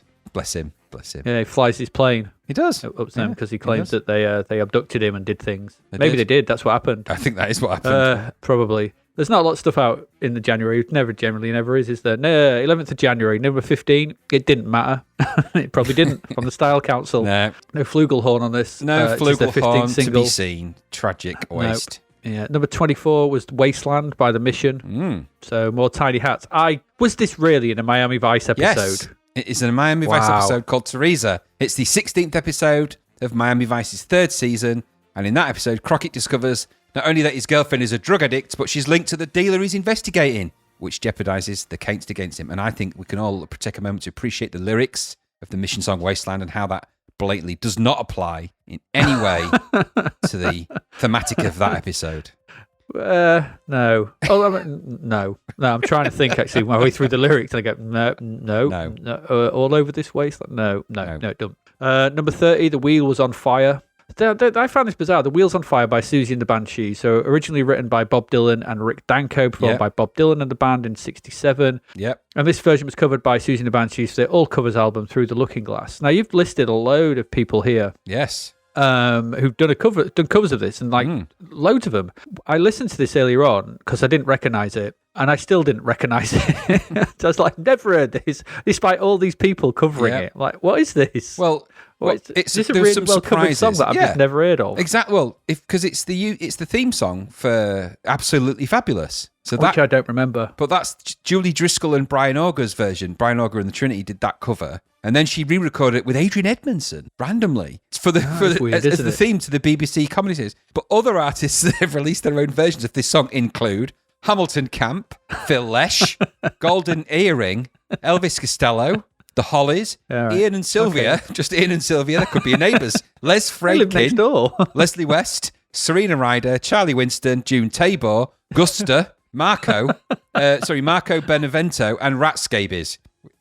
Now, guess which one of those? Rat Scabies is from The Damned, isn't he? Yeah, Rat Scabies. Yeah, so they all did the version of that song. Yeah. I've got to hear the Gusta version. You can track them down on YouTube, I think. And I think there's a little mission for our listeners out there. If you do find any of these versions out there in the internet ether world, do feel free to post the link and stick it on a Twitter and tag us in, because I'd like to hear the Golden Earring version myself. And Ian and Sylvia's. I'm just curious. And I like to know what else they've done. You know, what did Les Fradkin do or Leslie West? Let's find out. Absolutely. Together. Where do Ian and Sylvia live? Well, who knows? But their wheels are on fire. They really are. Oh dear. At number 31, there is Rat in Me Kitchen by UB40. There's this a rat features in Herb me Albert kitchen. on trumpet, not on flugelhorn. Nope. And was the 6th track on their album, Rat in the Kitchen. Yes. And as you've rightly put, there's a rat in me kitchen. What am I gonna do? That's the lyrics of the There's song. a rat in my kitchen. What am I gonna go? Is that the next line? That might. Yeah, actually, yes, it is. What am I going to do? I don't know if it makes sense. Like, I don't know if I typed that or cut and paste it. I have a feeling I may have typed it. Have you gone mad? Probably, but you can, check the lyrics for yourself on that. I don't think there's a great deal of depth to them. I think it's basically about a guy struggling with an infestation. Menaced by a rat in his kitchen. Yeah. Yeah. So that was on the album. What was it? It was on the album, The Rat in the Kitchen, which had these other tracks, if you'd like to go through them. Yeah, the other tracks on the album include The Rat is Still in Me Kitchen. The rat is still in me kitchen. I can't get to me toaster because of the rat. Can I come for a cuppa at your house? Which is the follow-up single to that. Me rat traps are useless. Me exterminator ran out of warfarin. Why won't the rat leave me alone? The rat on me biscuits. Rat rapping, reggae style. I like that. Every Rat Wins, featuring Nick Berry. I can imagine that. He was quite popular. And me spaghetti is full of rat tails. Yes, check that out. It's UB40 at their finest. Absolutely. It was when they were going through their concept, their rat concept period. Yeah, well, they followed up with various albums were in their kitchens. There was a cat in the kitchen, a bat in the kitchen, and then dog in the kitchen, mouse in the kitchen. Yeah. It just there went was on. the various infestations in their kitchens that they just thought they needed to tell us about. Right. And led to many albums. And I you should imagine be thankful. many calls to these inspectors, health inspectors, come around. You need to be getting around to that. That kitchen's kind of vermin led. There's a lot of bad stuff going on in there. Don't eat out of that kitchen. No, it should be good that the rat ate all the biscuits. The rat is still in my kitchen. I can't get to me toaster because of the rat. Because of the rat, because of the rat. Oh, God, I'm sensing a redux of epic proportions right there. But there you go, Every rat wins. Every rat man win. Do you like UB40, just as an aside? No. No, I don't at all. We've said this before that I don't like them. UB 40. Up 40, yeah. Yeah, makes sense, no, UB. Yeah, well, they're named after the thingy, weren't they? The unemployment benefit. Yeah. Which none of them were on. No. Maybe they were at one not point, now. I don't know. Not now. Well, So, this tales of rats in your kitchen. Well, is, this catering business went under after that, I'm sure. it's just, it's just class surfing, as far as I'm I can't believe they've concerned. got Herb Albert on trumpet, though. That's crazy, Mr. Tijuana Taxi himself. That's how you have to, if you leave the house, he has to go in a Tijuana taxi. You have to ring one specially for him. Yeah, don't give me no Uber. See you, Herb. Bye. Always to go off in a Tijuana taxi, that guy. Absolutely. We should play a flugelhorn.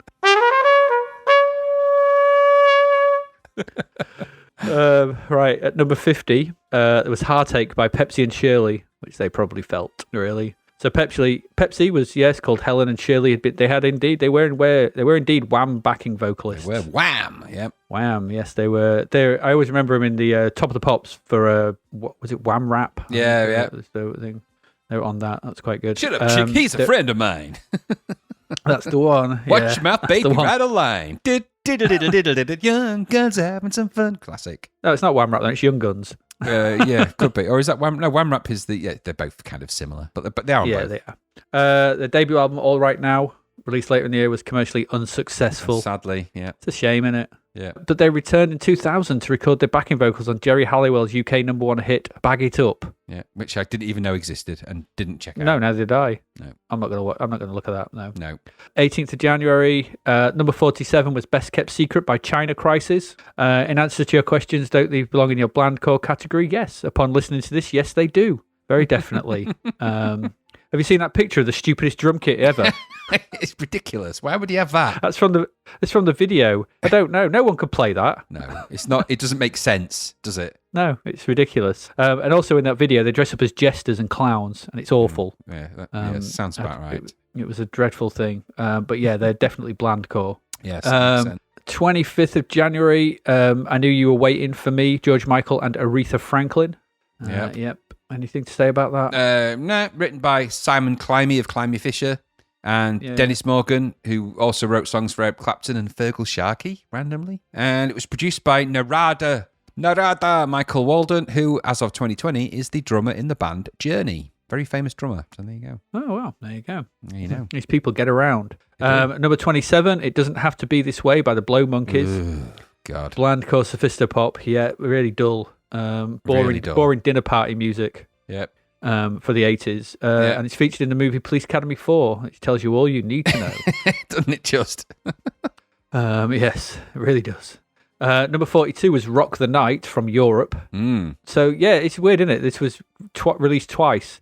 And I listened to the two versions. That first version's way better. Yes, it's a lot better, isn't it? Interesting. That was on a soundtrack for a film, the first one. Yeah, weird. Yeah, because although the video for the second version is one of the worst things for the acting and the nonsense.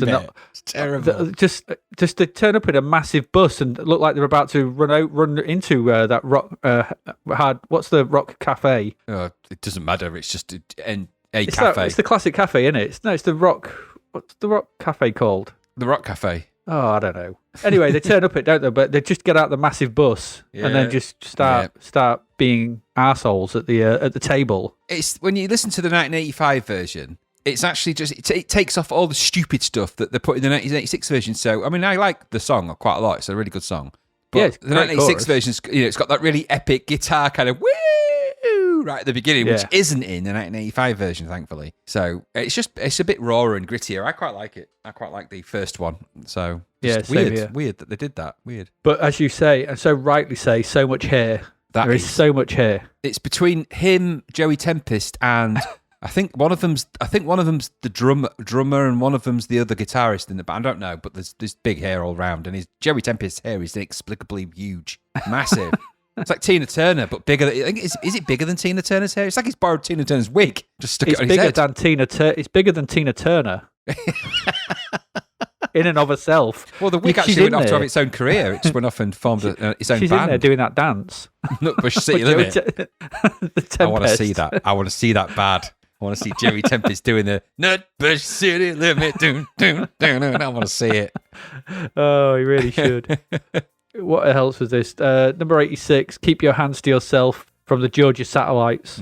I didn't watch this. Is it strange? Why is it strange? I don't know. There was very little new stuff out, by the way. What's strange about it is that it's a very much a rock band in the style of that time, but they were more famous for doing like country and western style songs, so probably quite big in the US, not so big here, well, huge in the US, because they're only really pipped to the number one slot in the chart there by Bon Jovi, Living on a Prayer. It was that big a song in the US, but here, really, yeah, very little business. And the video is just them kind of rocking out country and western style-y with that kind of hairdo, you know, a little bit mullety for me, in the back of a sort of pickup lorry, you know, just driving from a farm, you know, randomly. Around that time, 1987, it wouldn't have been too mullety for me. No, I don't think nothing was too mullety for me back then. No, it's a little bit now. Looking back, there's mulleting going on, but it was just weird. Well, the weirdness about that song is that it clearly was a huge song in the US, and they were obviously a much bigger band there than ever were here. So for me, it was a novelty. I think for us, novelty song really. Okay. Are they sort of in the same bracket as like Hootie and the Blowfish? Because they're quite big in the States, aren't they? But does anyone know anything about them here? No, again, yeah, that sort of thing. I think they've just like, I think because they've got more country and western style songs, not necessarily straight. A bit like there's Garth Brooks, is it? I'm going to say they're Garth Brooks. Yeah, there's kind of that kind of territory, yeah. They're sort of headed into that territory. A bit Mitch Malloy. But they've not gone full Billy Ray Cyrus. No, they didn't go on a kill crazy rampage and throw cups at people. Oh, that's Cyrus the Virus from whole different Con Billy Air. Ray. That's Con Air. Yeah, I shouldn't have watched that the other night. It's terrible. His hair is a bird in that, isn't it? Anyway. It is. So, but yes, no, just forgettable really for us, that, but very popular in the old US. Yeah. US. Number 91 was Northern Lady by Saxon. So I listened to this. I know, did you listen to this? Yes, I did. A very powerful ballad it was. It really touched me in places I don't want to It just made me laugh that this is, and it sounds like an LA Rock, Def Leppard style, hymn to northern women. Yes, it does. It's just the bizarrest thing. Yeah. It's like, I mean, I'm from the north, and I've known lots of northern women. Some of them are lovely. Yes. But I some wouldn't of have them written a ballad to him. are not. No, some are not. No. I listened to it, was like, this is the weirdest thing, because it's like singing like I just found it really weird and odd. Did you read any of the comments in the YouTube video? That's something for you to I did not. No, I generally stay out of them. A little homework assignment for you. It'll give you a chuckle. I thought he sounded like Axl Rose, the singer in that, particularly sounded like Axl Rose. But they didn't sound like what I thought Saxon were going to sound like. I think at this point, all these sort of early sort of 80s or late 70s, early 80s bands, and we'll see another one coming up in a minute, have just homogenized themselves into this sort of LA rock sound. Yeah, absolutely, they had. Yeah. Yeah, they just followed that bandwagon. So any kind of like original sound they had, a lot of them, this was not what I remember Saxon sounding like. No, and at the end of the day, they're out there to make money, and this would have probably made them a decent wedge, I'd have thought. Well, yeah, clearly it did. He got in at number 91. So yeah, that's what I mean. So but Saxon aren't a band that I have a lot of time spent with or anything else. So they do have really weird subject matter for their songs. So. Very strange indeed. Yeah. Albums. So let's move on to the albums quickly. 4th of January, there was only one new album out. That was at number 95, and it was Shake You Down by Gregory Abbott. And yes, you are right. It really does sound like Sexual Healing by Marvin Gaye. Yeah, the title track of the album, Shake You Down, it's a rip-off of.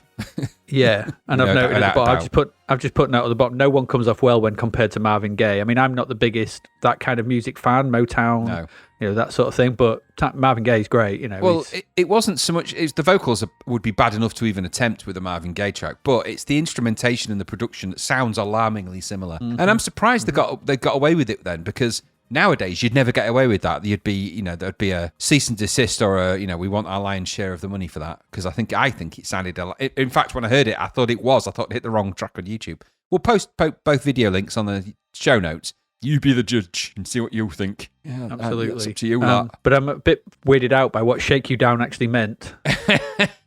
Well, yes, he came up with that phrase because he thought it expressed the way a man feels when he sees an attractive woman, as in the phrase, girl, I want to shake you down. And he apparently tried that phrase out on a female friend, and she responded positively. I tried it on a female friend, and I got punched in the mouth. Didn't go down well at all. No. And I meant the joke, by the way, just to make sure that's clear. Nothing went down well. No. So don't try that at home, folks. I'm not sure. But I'm not so sure, Greg. I have a feeling that no woman likes to be spoken to in that kind of way or shaken down in any capacity. No one likes to be shaken down. I want to shake you down is not just, you know what? Police saying it. Yeah, exactly. Do you know what?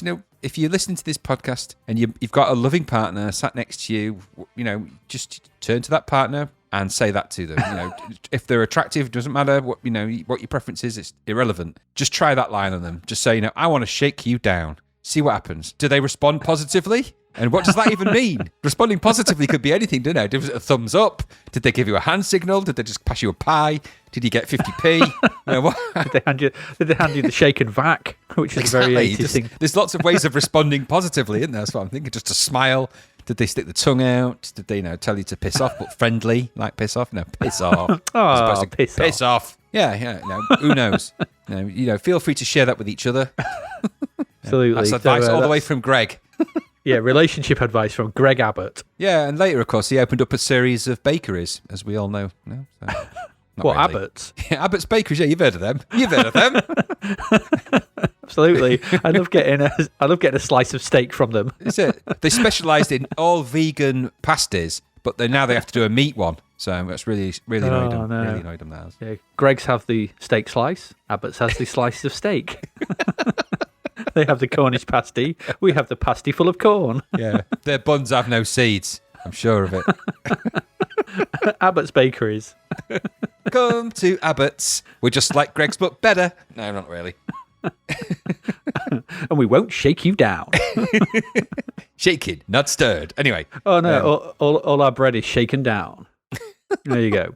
Whatever that means. I don't know he didn't know what it meant, so but I've just responded to you positively, just so you know.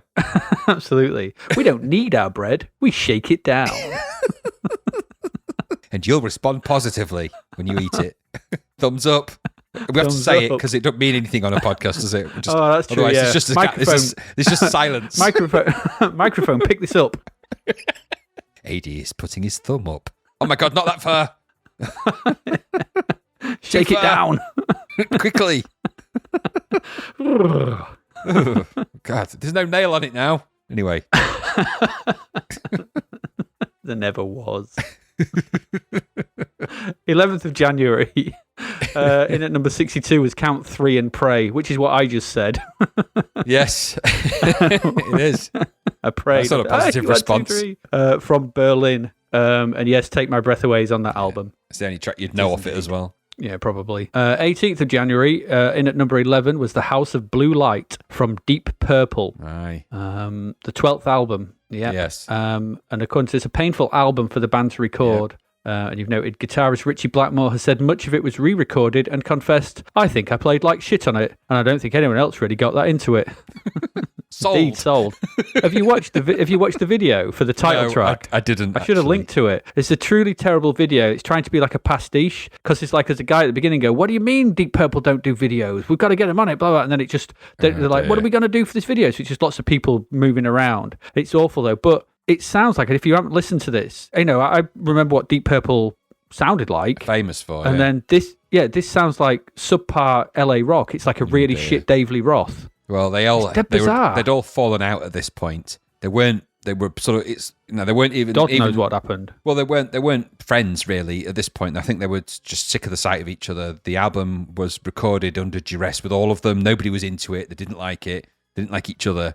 And it shows because all of them say after, if you read any of the interviews with any of the people from Deep Purple at that time, they all say the same thing. It's just crap. We hated it. So the short of saying don't buy it. That's the last thing But I would recommend you go listen to it. Still in at number 11. Well, I think that's strength of fan purchase. Shows how popular they were, really. Actually, that. Yeah, it does. At number 41 on that same day, Street Sounds Crucial Electro 3. not something I would normally include, but hey ho, there's nothing else out. No, there it is. It This was on contains some various electro. artists.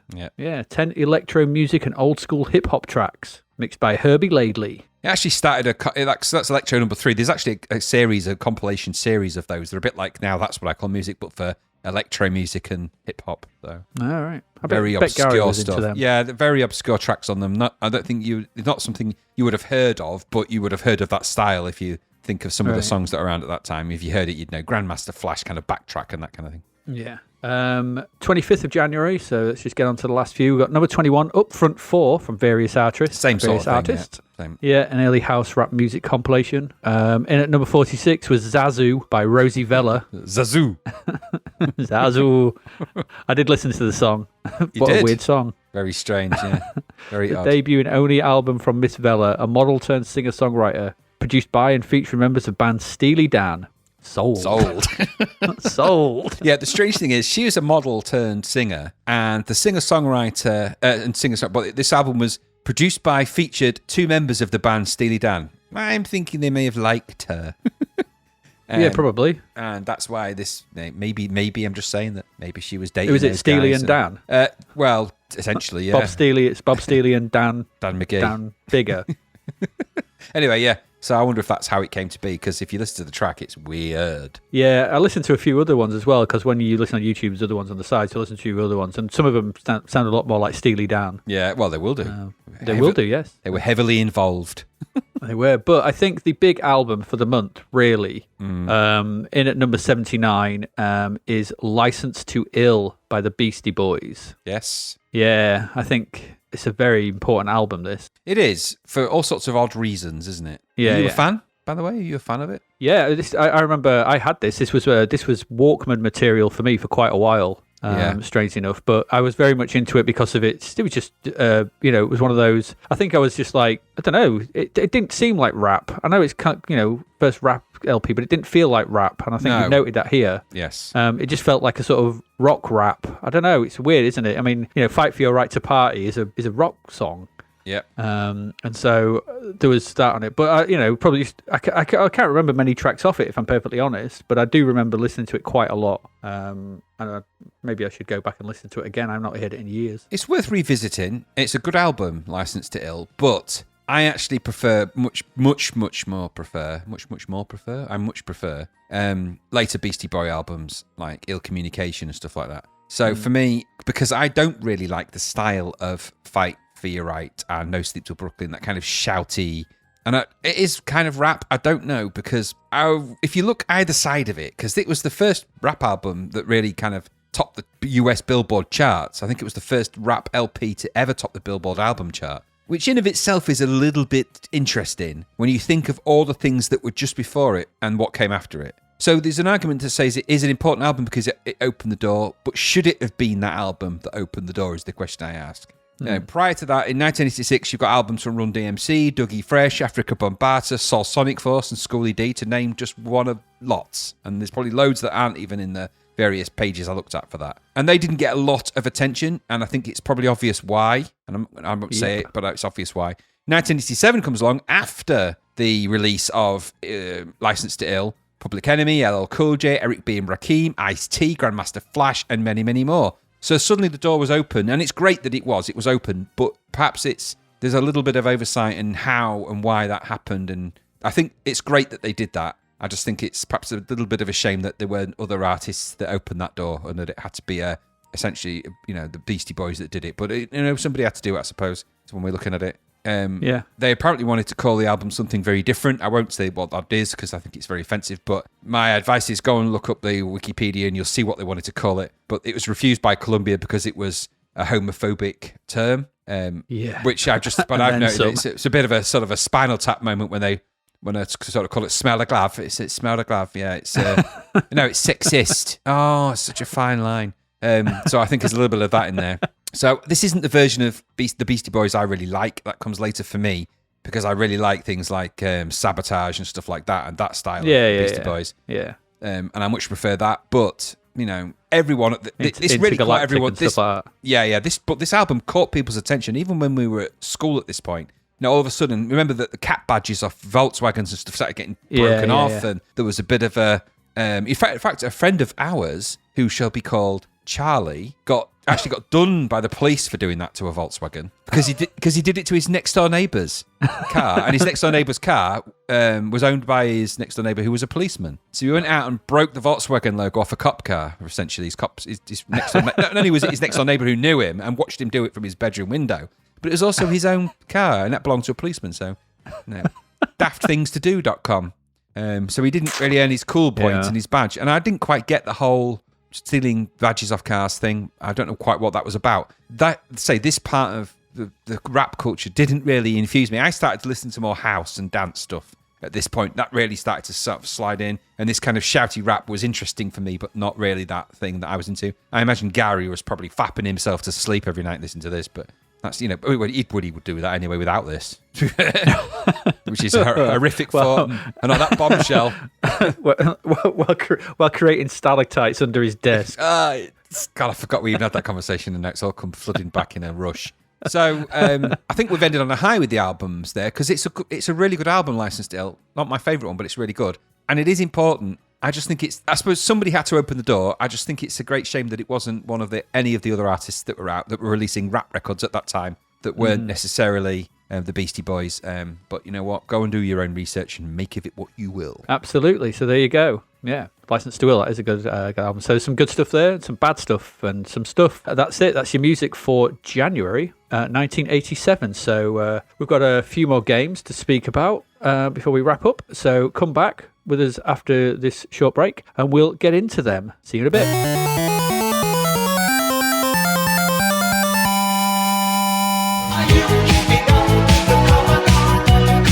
Shout out to our amazing show sponsor, DavidHearnWriter.com. Let's have another sneaky listen to a sample from his fabulous audiobook, Back in Time for a Donut, read by the delectable Lucy Dwyer. She ported her phone to escape nonsensical reality for just a moment and played a role-playing game named Exiled Kingdoms, where she instructed a female character to run around and bash other characters. She smiled, mashed virtual buttons, then looked up. She weighed up one of her many virtual lives against her real one. Here, she was a much-respected cleric. Many of the non-player characters depended on her to complete various missions. The bad guys were easy to manage too. If a threat didn't do the trick, then a sword probably would. Real life, of course, wasn't so easy. Her humdrum insurance job paid the bills, sure, but she had to put up with people she didn't like while doing work she didn't want to do. She even had to listen to the boss when she sprouted her corporate nonsense. Worse, she was expected to feign interest. That sounds absolutely amazing. Why can't Alexa have a voice like that? Anyway, if you like what you heard there, visit DavidHearnWriter.com to find out a whole lot more. Are you keeping up with the Commodore? Yes, the Commodore is keeping up with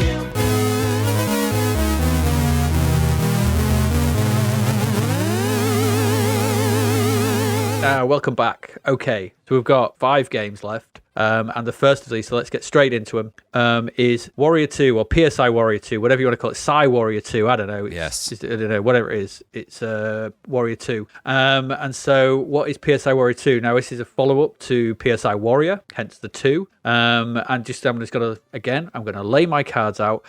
Just when I thought Camelot Warrior was the game that was going to annoy me the most in this episode, up steps PSI Warrior 2, and its absolutely hateful level design. Yes. So I'll just, that's the start, just so you know where this is going, all right? Because I don't want to sort of false lead you with hope, because there is none. So you play the titular warrior in his second game, and you must got to make your way to the bottom of a warehouse. I'm dead excited by this game. I can tell. Nothing more exciting than making your way to the bottom of a warehouse. Does it get any more exciting than that? Well, I mean, it is situated in irradiated Badlands, and you've got to interface or something with some sentient computer that has come back online. Again. Okay. Or somebody's been, Judge Dredding a bit, I think. Heavy amounts of ketamine involved in this game's creation. Yeah, colours, everything. So what this entails is a series of pseudo 3D levels. It looks similar in angle, I suppose, to Ultimates games. You know, the Staff of Karnath. It's that angle, isn't it? Yeah. It's that 3D angle. Because you've got to navigate them on your hoverboard. It's not going well. Hoverboard. So bothering you whilst you try to navigate these levels on your hoverboard. So you can move up and down, like in the Ultimate games. You've got that 3D depth. You can move up and down across these levels. You've got these strange entities that can be shot, and you've got to collect them if they're white or black to change your colour, which allows you to progress deeper into the warehouse. But you have to collect enough to change. You're not just one. You've got to get there's like a spectrum at the top and at the top, where shooting them moves the line of the spectrum closer to purple or blue or whatever. And you know, this sounds quite intriguing. It sounds quite unusual, but the combination of instant death pads and bounce pads and your own inertia render this almost unplayable, I found. You start off, the first thing you have to do is work up enough speed to jump over 3 of the instant death pads. And why? But straight after them, there's a series of bounce pads, which bounce you straight back into the death pads. Yeah, annoying. Annoying. Not just annoying. It's annoying the first time. The first time is, I'll learn. The second time is annoying. The third, fourth, and fifth, sixth, and 10th time is hateful. I just don't get it. If you manage to make it past them, which I did once, the next level down is even more hateful placement of these pads. This game hates you. Whoever designed this hates you. Yep. They just hate you. This is not the way to start a game. This level of difficulty off the bat is so off-putting that the off switch was quickly reached for, and I didn't care anymore. The graphics, the sounds, they're okay. The animation on the main sprite is okay. You know, he's twisting, he's turning, although I couldn't really control how he would turn. Sometimes he would, sometimes he wouldn't, sometimes he would, sometimes he wouldn't, sometimes he'd float backwards, sometimes he'd float forwards. Sometimes he'd speed up, sometimes he wouldn't. It just seemed arbitrary what was going on. I couldn't, you know, the controls were just rubbish. And with controls that are like that, level design, I can't even begin to comprehend why they thought this was good. You just made me hate it, and I did, and I turned it off. Yep. So I'm not spending long on this game because I don't really know what else to say. And this got 88%, and they loved it. Yeah. They loved it. $9.95. It was another Nexus game, wasn't it? So it was another one of those stupid fancy packaging. This is the one that was advertised on Assault Machine or whatever it was. And you know, they were like, oh yeah, cool, Warrior 2's, but Warrior's back. And I'm like, you could have stayed gone for all I cared. Absolutely. This was, I didn't get it. I just did not get this game. And I thought whoever designed this levels actively, you know, just hates people. You just hate them. Yeah. Because there's nothing else to say about it. I don't know. What did you get anything from it? No. Well, the first thing I want to say is actually I'd said prior when we reviewed the previous Nexus game that I thought the Zapped review was over generous, and actually I've got it confused. I actually meant this one, so I didn't. Although the review for that was generous, this one's way worse. So they're raving about this game, and I thought it was a confusing load of garbage. I must have missed something about the game that they clearly saw. I thought this was dreadful. You have to infiltrate something on a hoverboard floating around with some kind of weird color coding system that made no sense whatsoever. I just bounced around like a bloody, like I was in a pinball machine. The 3D depth thing, 2.5D, whatever you want to call it, doesn't work. The sprite that you were on was kind of almost see-through-y, floaty crap. Badly drawn, everything. I got attacked by some kind of ghostly octopus at one point. What is this game? What does it mean? So it was just flicky, badly drawn graphics. The sound was like some kind of jazz exploration of the noise filter. It made no sense whatsoever.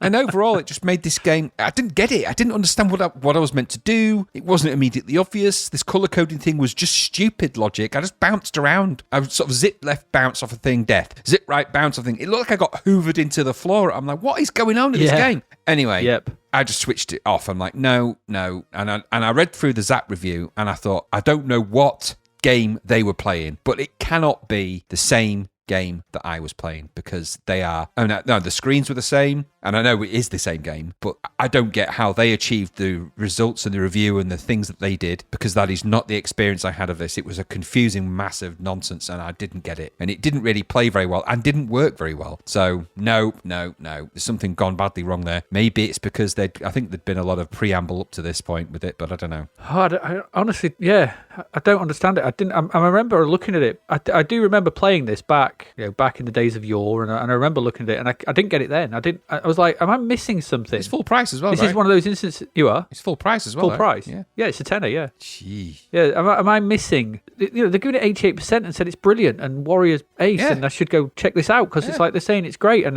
this is my guide to great games. Yeah, well... And I was like, what? This level design is shocking. No, they'd all been... sipping morphine tea that day, I think. Because it wouldn't, if those bounce pads had not been straight after the death pads, maybe not so bad, because it teaches you that, these things speed you up and jump. You can speed up and jump, and so they're useful. Yeah. But to put bounce pads straight after them to bounce you back into death is just stupid. It's no way, it's no way to design a level. No, and I think that the reviewers in Zapped were definitely, it was laudanum, I think. It's the laudanum speaking. I think.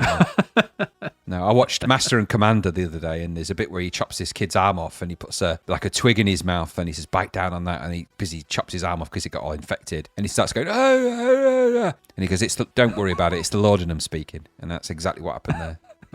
No, it's the chopping your arm off speaking. Yeah, but in this instance, it's definitely laudanum. I recommend a healthy dose of laudanum to play Warrior 2.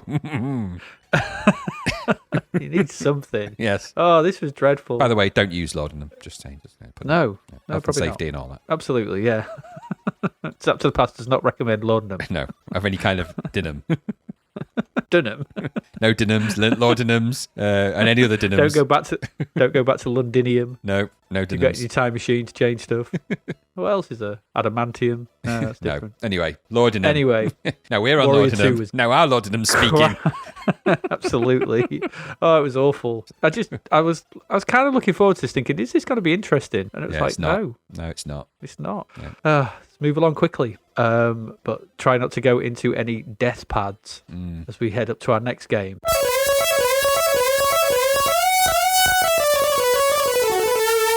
Which is another Elite arcade conversion. This is 1942. So, Graham, tell us about 1942. That's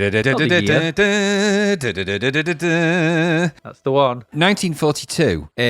So it's an arcade conversion. Let's talk about the arcade. The arcade is set in the Pacific Theatre of War in World War II, and it's sort of roughly based on the Battle of Midway. Now, interestingly, this was a Capcom game, I believe, which means it was developed by a lot of Japanese developers, and the goal of the game is to destroy Tokyo with an air fleet. I'm sure that's, particularly nice. Anyway, but it was made with sort of, obviously the Western markets and all of that. So it was a very popular arcade. It's the Japan's fifth highest grossing arcade in 1986 and one of America's top 5 highest grossing arcade conversions of that year. So it's a very popular arcade. So I think it's 1984 it came out. I think I said 1986 and it's 1984 originally. Anyway, it doesn't matter. Capcom did it first. Then the Commodore 64 version comes along. Hey-ho. And now, the arcade logic of this game, it's a shoot-'em-up. This is a top-down, vertical scrolling shoot-'em-up.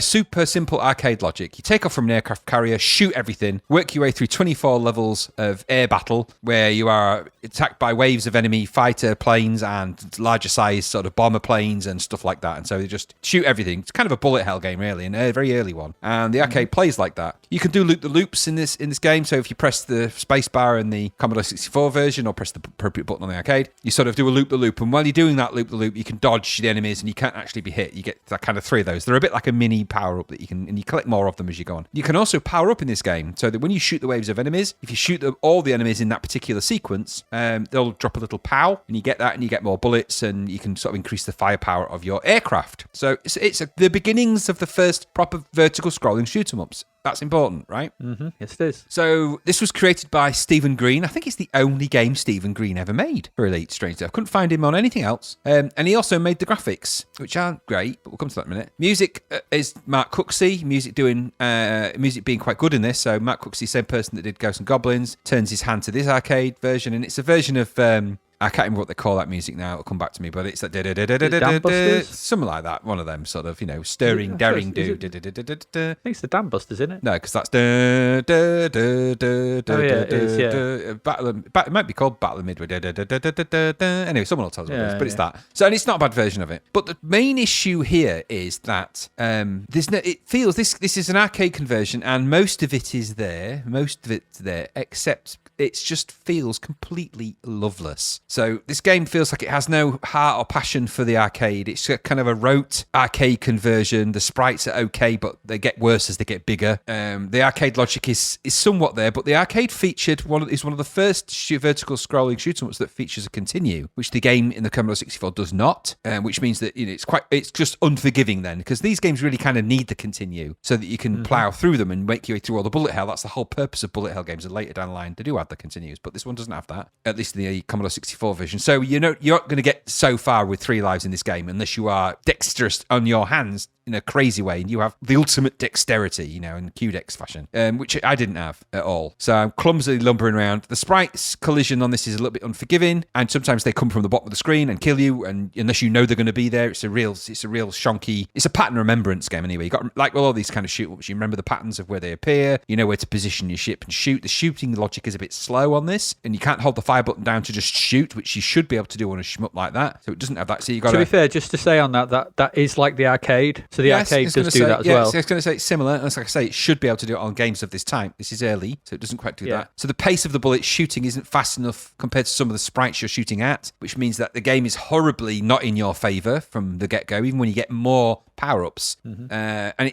you throw your power-ups when you die as well, which is a little bit annoying, so you have to get them back again, but it does sort of give you an opportunity to do that. The backgrounds are totally thoughtless in this game. They may as well, they're just really bad backgrounds. They don't really have any impact on you to play. And so it's like I said, this is a version of the arcade that's just, it lacks any love of the arcade. It's just very, make me a top-down, make me a vertical shooter that looks like this. Okay, you could have substituted those graphics for anything, and it wouldn't matter that it's 1942. It could have been 2042, and it could have been spaceships. It just makes no difference because it's so rote and by the numbers, vertical scrolling shooter. And I suppose you could say, well, that's all the arcade is. And it is. And it has that kind of look and feel. But this game will never be anything other than interesting for the first 2 or 3 levels and then dull as dishwater because it just repeats and repeats and repeats. And even the patterns of the enemies don't vary that much. So I think it's a game that lacked passion, it was done by someone that just did it, never made another game as far as I know. It's a good template for what a good shoot-'em conversion should become, and later they do get better, but it lacks any passion for the original game, and I think it's dreary and boring at the end of the day, which is no shoot-'em-up, as you've said before. Shoot-'em-ups of this type should never be dull, they should never be boring, they should always be exciting, keep on the edge of your toes a bit. This does not. It just feels like it's very, very dull, and I think that's a great shame, but that's my take. What about you? Yeah, I'm not far off that, I have to say.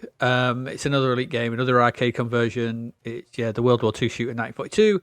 You pilot, like you said, a US fighter, and you're making your way through wave after wave of enemy, and I presume the Japanese fighters. And I think that is kind of weird that it's a Capcom game. Yes, clearly Japanese developer making it that you are making your way to destroy Tokyo, whatever. Strange, but it's it's a World War II shooter. My main beef with this was that, like Bomb Jack, the sprites feel too big. Yeah, they said they're just bad. They're too big, and there's not enough. You don't get enough time to react when shot. And the reason for this, because I went and had a look and a play on the, I just played on the arcade ROM as well. The arcade is not, ratio is 9:16, so right. It's vertical. So it's longer. So it's much longer than, so it's taller than it is wider. And unfortunately, the 4.3 of the C64 can't do it justice. Yes. And so you've got a real problem there when on the arcade you've got loads of time to see them up above you, because of the nature of the the big long arcade cabinet, and that trying to replicate that when you've got a zoomed in like Bomb Jack sprites. Yeah. If they'd have made them smaller and zoomed the screen out and given you more time to react, this would have been a much better game. Yeah, similar style to sort of Spy Hunter, where you could have just had black borders down the left and the right. Yeah. And just thinned the screen and make everything a bit smaller. It would have worked, wouldn't it? Yeah, exactly. And then you would have been more like the arcade game. You'd had that ratio. Well, basically what Ikaruga, much later on, so Ikaruga on the Dreamcast and things like that. But I know there's probably thinking, but in the grand scheme of things, you can shrink the sprites down. The sprites don't have to be massive. And I know that you could have done them high res and high res overlays or whatever. There's ways and ways. We know there are ways and ways. You could have done this, and if you'd have thought about that, but they don't. They fill the screen, and thus when it's everything so massive and stuff, you're underneath a ship about to fire, and when they shoot at you, they shoot so fast you just don't have time to get out of the way. You die, die and repeat, and it gets very boring very quickly. And like you said, and it's a shame because I really like 1942 in the arcade. Yes, I do. It's one of my favorite vertical scrolling shoot-'em-ups. It's a really nice game. It's just fun to play all the versions of it, whether it's 1943, 1941. I think it's 1944, and there's loads of them, and I've liked them all. It's just they're just good vertical shooters. Yep. And that's the nice thing. And this, I really wanted to like this because I thought this could be, it's not overly tough. We've seen the Ghost and Goblins can do it. We've seen Green Beret can do it. We see they can do decent. And this feels, this is a couple of years old by this point, so it doesn't feel out of reach of the 64. But it's just this is an elite miss. It is, and I think from a programming perspective, I don't know much about Stephen Green, but programming for a game like this would require some fairly complex multiplexing, because on the Commodore 64 there's a number of different methods of multiplexing. One of them is like zoning, where you basically split the screen where the a good example would be a platform game where you've got, say, 2, 3 or 4 levels, and you can split the screen up and have different numbers of sprites in each of those, 8 sprites, but you can split them per raster line, so you can actually have multiple sprites on a platform screen, and you can get away with it. Yeah. With this, where you have patterns of enemies sweeping down, it's a lot more difficult to program that. But if you're going to make a game like 1942, you would need to know how to do that. You'd need to be so there's some accomplished programming in here because it does do a little bit of that. But again, blocky graphics. And I don't remember ever thinking I was overwhelmed with more than 8 sprites. So I'm not sure that it really properly multiplexes either. So I'd have to go back and have a look. But I think if you're going to do a game like this, you need to know how to code one, really. You need to know you need to understand how to change the sprite registers on a C64 and know how to do that properly on raster lines. Yeah. And unlike you, I thought the music was bloody awful. I wouldn't say I like the music for this. I just think it's a version of a classical piece of music, whatever that is. Yeah, it's okay, but it's Very quickly repetitive. great. Yeah, very repetitive. And it's not from the arcade, I don't think. No, the arcade doesn't have. Don't think it is it? I don't remember. No, I think it's a different. I don't think the arcade has that music. Battle of Britain music, is it? Is it Battle of Britain music? Because it's not Battle of Britain. It's because that's the Battle of Britain music. No, I don't know. I'm sure it's that's called Dambuses. Yeah, but it's the Battle of something. It might be called Midway or something like that. Oh, I don't know. Someone tell us, or we'll look. But anyway, I didn't like it, and I don't like the game that much. 58%. Yeah, tenors. Are you going to get £10 worth of enjoyment out of this? I'd rather go down the arcade and pump it in there. I don't think it's a good substitute for the arcade. This one. No. And it's a shame because I think the C64 can do, and we will see it do good shooters. Yeah, we've already seen it. Whether you like Sanction or not, irrespective, but it's just a shame. Yep. Anyway, there's 1942, another elite conversion that doesn't hit the highs of some of the others, maybe. And there we go. So let's move on to we've got a few more left. So let's move on to our next one.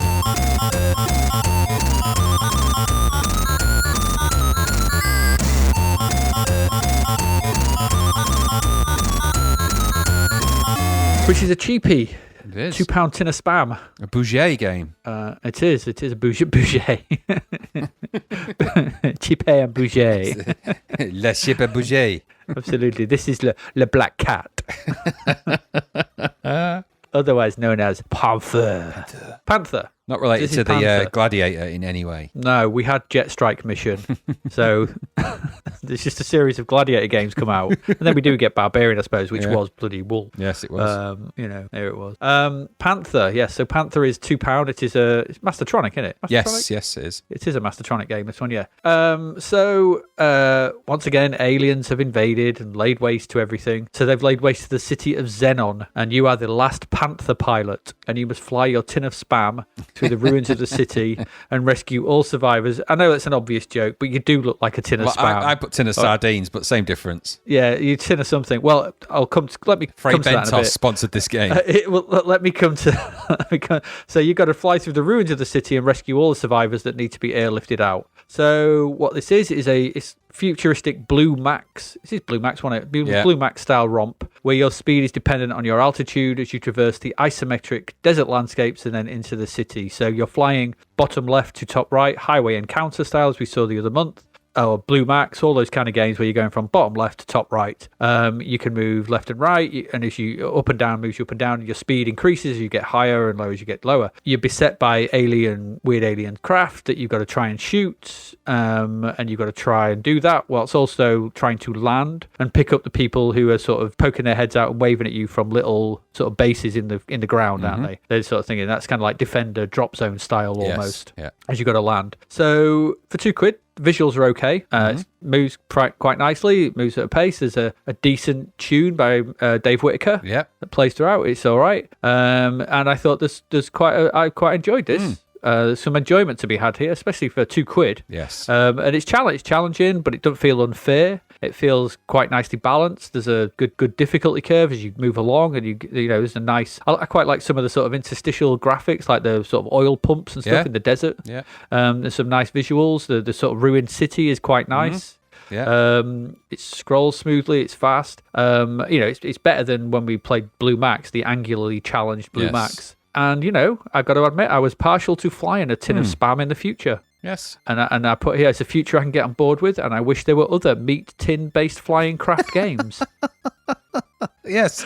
I feel it's a genre that has been potentially avoided and severely underplayed. Yeah, absolutely. I mean, like you said, Frey Bentos, you could pilot Frey Bentos, you could have, salmon tins. Yeah. You could have any kind of Tuna. tin. Sort of one of those. Yeah, tuna. You could have one of those roll top ones, the Ooh, Prince's yeah. ones. Yeah. You know, sort of thing to open up those sort of special powers. Yeah. There's loads of stuff. This is a sorely underused, source of entertainment that we could really sort of make some meat from. should we Tinned say. meat-based shoot-em-ups. They're rare, absolutely. but great when they appear, right?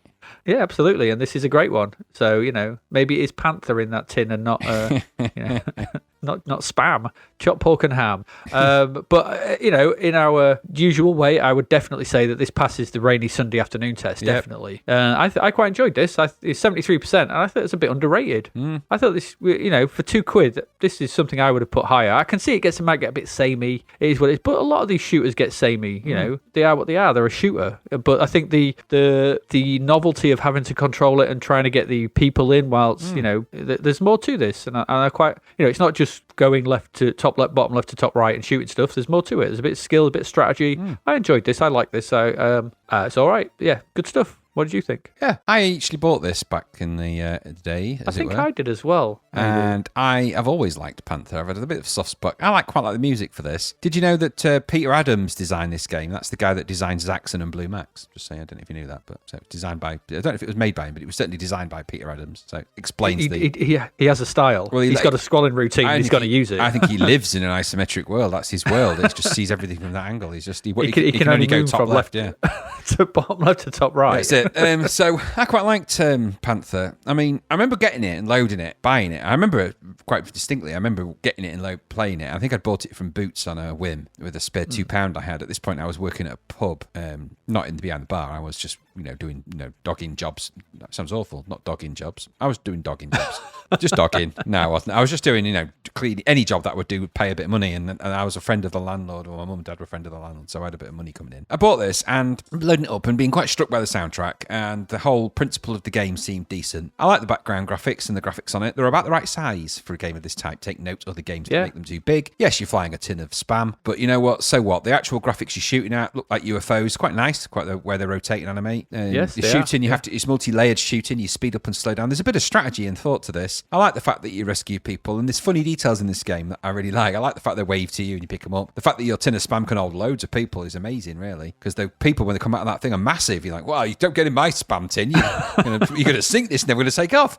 Well, they just lay down like roll mops. It's a tin of roll mops. They're the roll mop people. So I quite like that. I quite like the way they appear. There is a purpose to all of this game, of course, because you have to rescue the people and take them to the pyramid at the end of quite a long series of interchanges. There's a mysterious pyramid which you land in, and then all your men get off your ship, and then you start again, and you go through the city. So there is that. It is difficult. The graphics are interesting. Some of the background details crack me up. I love the little oil pumps. In this sort of post-destructed world, that the oil's still got to flow. Mad Max and Lord Humongous are all very proud of that.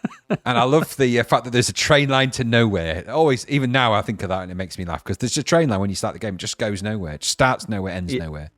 So there's just maybe it was more to it before the aliens blew everything up. So it's quite nice, and you've got 5 lives. I think they call them Phoenix shields in this game, which is quite nice. But you've got 5 lives, and you've got to sweep through city. The one little part about this that is easy forgotten is once you get through the city and get through the isometric, go over the sea, it's quite a long scroll to this. It's quite a long process. You get to a part where you can't actually, because if you fly up in the air, you go faster. But right at the end, before you get to the pyramid where you drop your people off, you've actually got to navigate your way through the city almost at ground level, because if you go too high, you get SAM air missiles firing and you can't avoid them, they kill you. So you've actually got to fly really low, and you've got to avoid all the buildings and sort of shoot left and right, avoid the buildings. And it's really, really hard. It's really hard. It's like you need to have proper lightning fast reactions. I don't. I remember it, but only because I remember it. I never got there this time when I replayed it, but it took me back to a time when I really enjoyed it. This was a good Sunday afternoon game. I played this quite a lot, just because it was easy to get into. Didn't have complexity. And notice how there isn't a massive amount of story. There isn't a massive amount of stuff. They haven't filled it full of guff. Yes, you're flying a tin of sardines or a tin of Spam, whatever you might be. Yes, your people are going to all lay down in there like roll mops. But at the same time, It's a mini sort of Choplifter-esque type isometric shooter. Yeah. And there's nice touches to it. And the music is just a finishing treat. So for £2, bargain. And it's better than Warrior 2 by miles. Way better. And yet got a worse review as Zapped. So I don't get it. I don't get that at all. Yeah. I think they were cruel to Panther, really. It's the best game we've played so far. Yeah, it is. And I think they were a bit down on it because they said, it's got no longevity, it's dull, it's repetitive. I'm like, you played that crappy Warrior 2. You said that was, the best thing since sliced bread with its multicolour swap shop game mechanic. And this is just shoot the stuff, pick people up and land again. It's too repetitive. It's like, well, shoot 'em ups are. And anyway, I think it's the best. It's better than 1942, which tells you a lot. So yes, good game, Panther. Definitely worth checking out. And Dave Whitaker starting to sort of show the musical chops that he becomes quite well known for, because he does loads and loads and loads of music for the Commodore 64. Well, I think he's already done that with. I really like the BMX Simulator. Yeah, Night Games was good. I really still like that. But the Night Games were good. Yeah, this one's good. But he comes up with like Storm, I think, is another one he does, which is one of my favourites of his. And there's other stuff. We'll come across them as we go along. So good stuff. This was good. Yep. It was good. It's just a good, fun, simple thing. And we're not exactly known for our love of isometric stuff, but that is Highway Encounter and this. Maybe we're being converted. Maybe we're starting to see the world from a slightly third... From Peter Adams' point of view. Top right angle. Yeah. But he'd obviously perfected his scrolling routine. Well, he can never get in his own car. He has a camera attached to the back top right of his car. Like reaching out like, there it is. That's how he has to drive it. Sees the world that way. Yes. What you're doing is just at the back, even when he's walking. Yes. He's like, has a blindfold on and the camera inside his blindfold. The big thing, just seen that way. He has angular binoculars. Angoculars. Angoculars, yeah. Angoculars.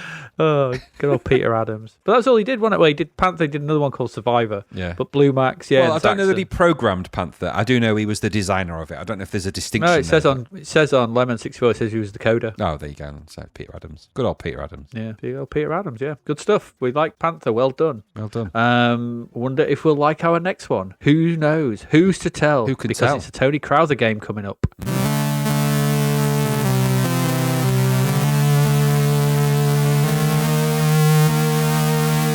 That one is toaster. No, microwave. No, it's kettle.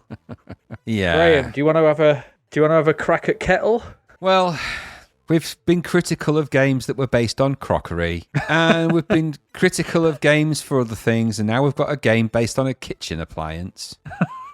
So this is Alligator Software, Tony Crowther, Ben Daglish on music, and so this is a maze game, really, a sort of two-player maze game. You're a kettle that's equipped with a propeller and armed with tea bags, and you've got to sort of make your way through this labyrinth of about 30 stages to find keys and collect as many points on the way to the exit to finally leave the big level. So it's a big old maze game. Some of the keys are in clay jugs that are around, but you need to be careful because one, they attack you with bubbles, and they can also hide monsters in them which will chase you. You also got to make sure you don't touch the walls because you have an energy amount, and that actually takes your energy away. And what I'm really alluding to is this game is classic Tony Crowther difficulty. So it's just ridiculously hard because everything in this game kills you very quickly and easily if you're not careful. So I sort of batted around a bit with my sort of energy thing that you sort of shoot out. I don't know if it shoots out or you control it and you shoot and gather. It was a bit confusing, I have to say.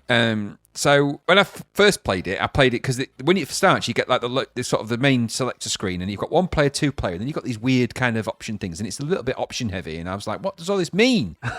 So I didn't get it. And then when I started the game, I inadvertently started it in 2 players. So there was 2, and it's quite clever the way it does that. In all fairness, there's 2 versions of Kettle. There's like one at the top, one at the bottom. And I don't know if you were supposed to help each other in 2-player mode or whether you actually don't. I don't know. I don't know what this crazy game was actually about, other than I was trying to make my way out of a maze as a propeller-driven kettle. And I don't know really that I got any more out of it than that. So some of the narrowness of the tunnels meant that it was really hard to get pixely perfect through that without losing energy. And then I died so much in this game, it was ridiculous in the short space of time I played it. And you've got to get through the 30 levels and out before your life energy disappears. So you get 1 life in this game as well, I think. So when that runs out, you're dead. Yes. Classic Tony Crowther difficulty. So the graphics in this game are kind of a blodgy. They've gone for cute, but it just comes over as kind of blodgy and a bit with that lack of definition and that horrible medium res that tends to be the Tony Crowther style for this stuff. It's just blodgy. The level design was weird and really stupidly difficult to navigate around and frustrating to do as well. I thought the 2-player logic was clever, and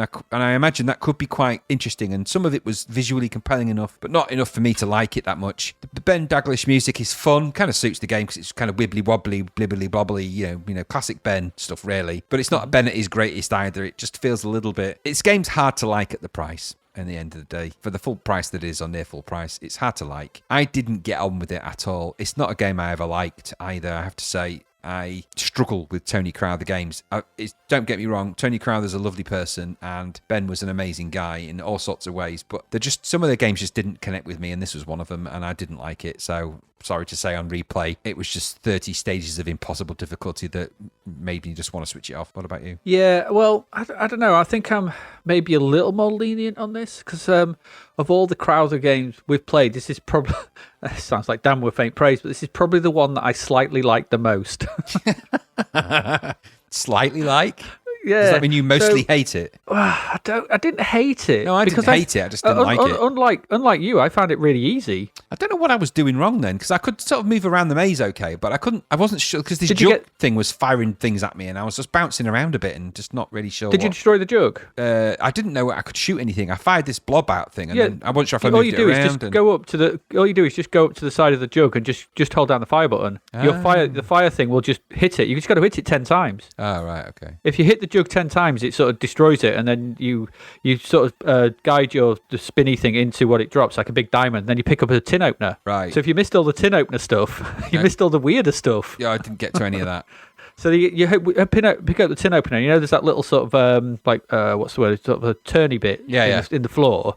Yeah, if you go to that opens up, and then you go down to the next level. Oh, okay. And then it opens up, and then there's a bigger level sort of thing. So there's 30 of these. They get bigger, and there's more of them. Well, that sounds quite good. Don't expect much variation. What there are just more jugs. All right. Okay. So there's more jugs, and some of them have traps in them. Some of them have the tin opener. Some of them don't. So what you're looking for is the one with the tin opener, which will then open the plug to go down to the next level. Right. So there's 30 of these, and you got to get through. I got through, I think, five of them. None of them look particularly different. They're all very brown. Right. This game is very, very brown. It is brown.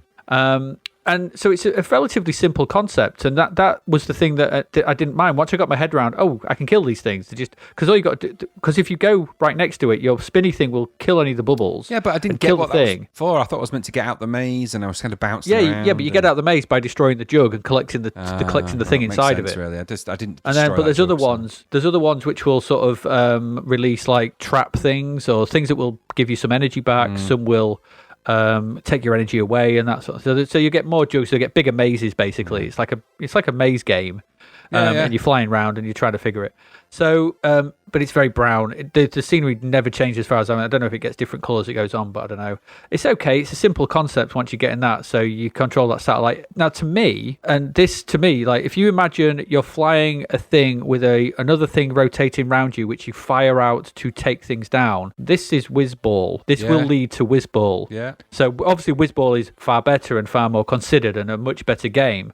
But this is a nascent version of Whizball to me because that's what you do in Whizball, isn't it? You fire the catalyte out to do stuff and shoot stuff, and you fire that sort of thing. Similar sort of thing. So it's a similar conceit. It's just not implemented as well, and that's the problem is there's aside from bombing the jugs, there's nothing else to do, and just either pick up or avoid what they drop. If there had been some more thought to this, the game features, if they're like in Whizball, if there was something more to it, we might have had a really good game here. But my thought is that, as we see with a lot of Crowther games, we saw this in Trap as well, it's all fancy presentation. It's all fancy front end. And the back end is, he seems to come across as a frustrated demo maker. Well, he did make demos as well. Yeah, but that seems to be where his, he likes all the fancy frippery. Yeah. And the game design.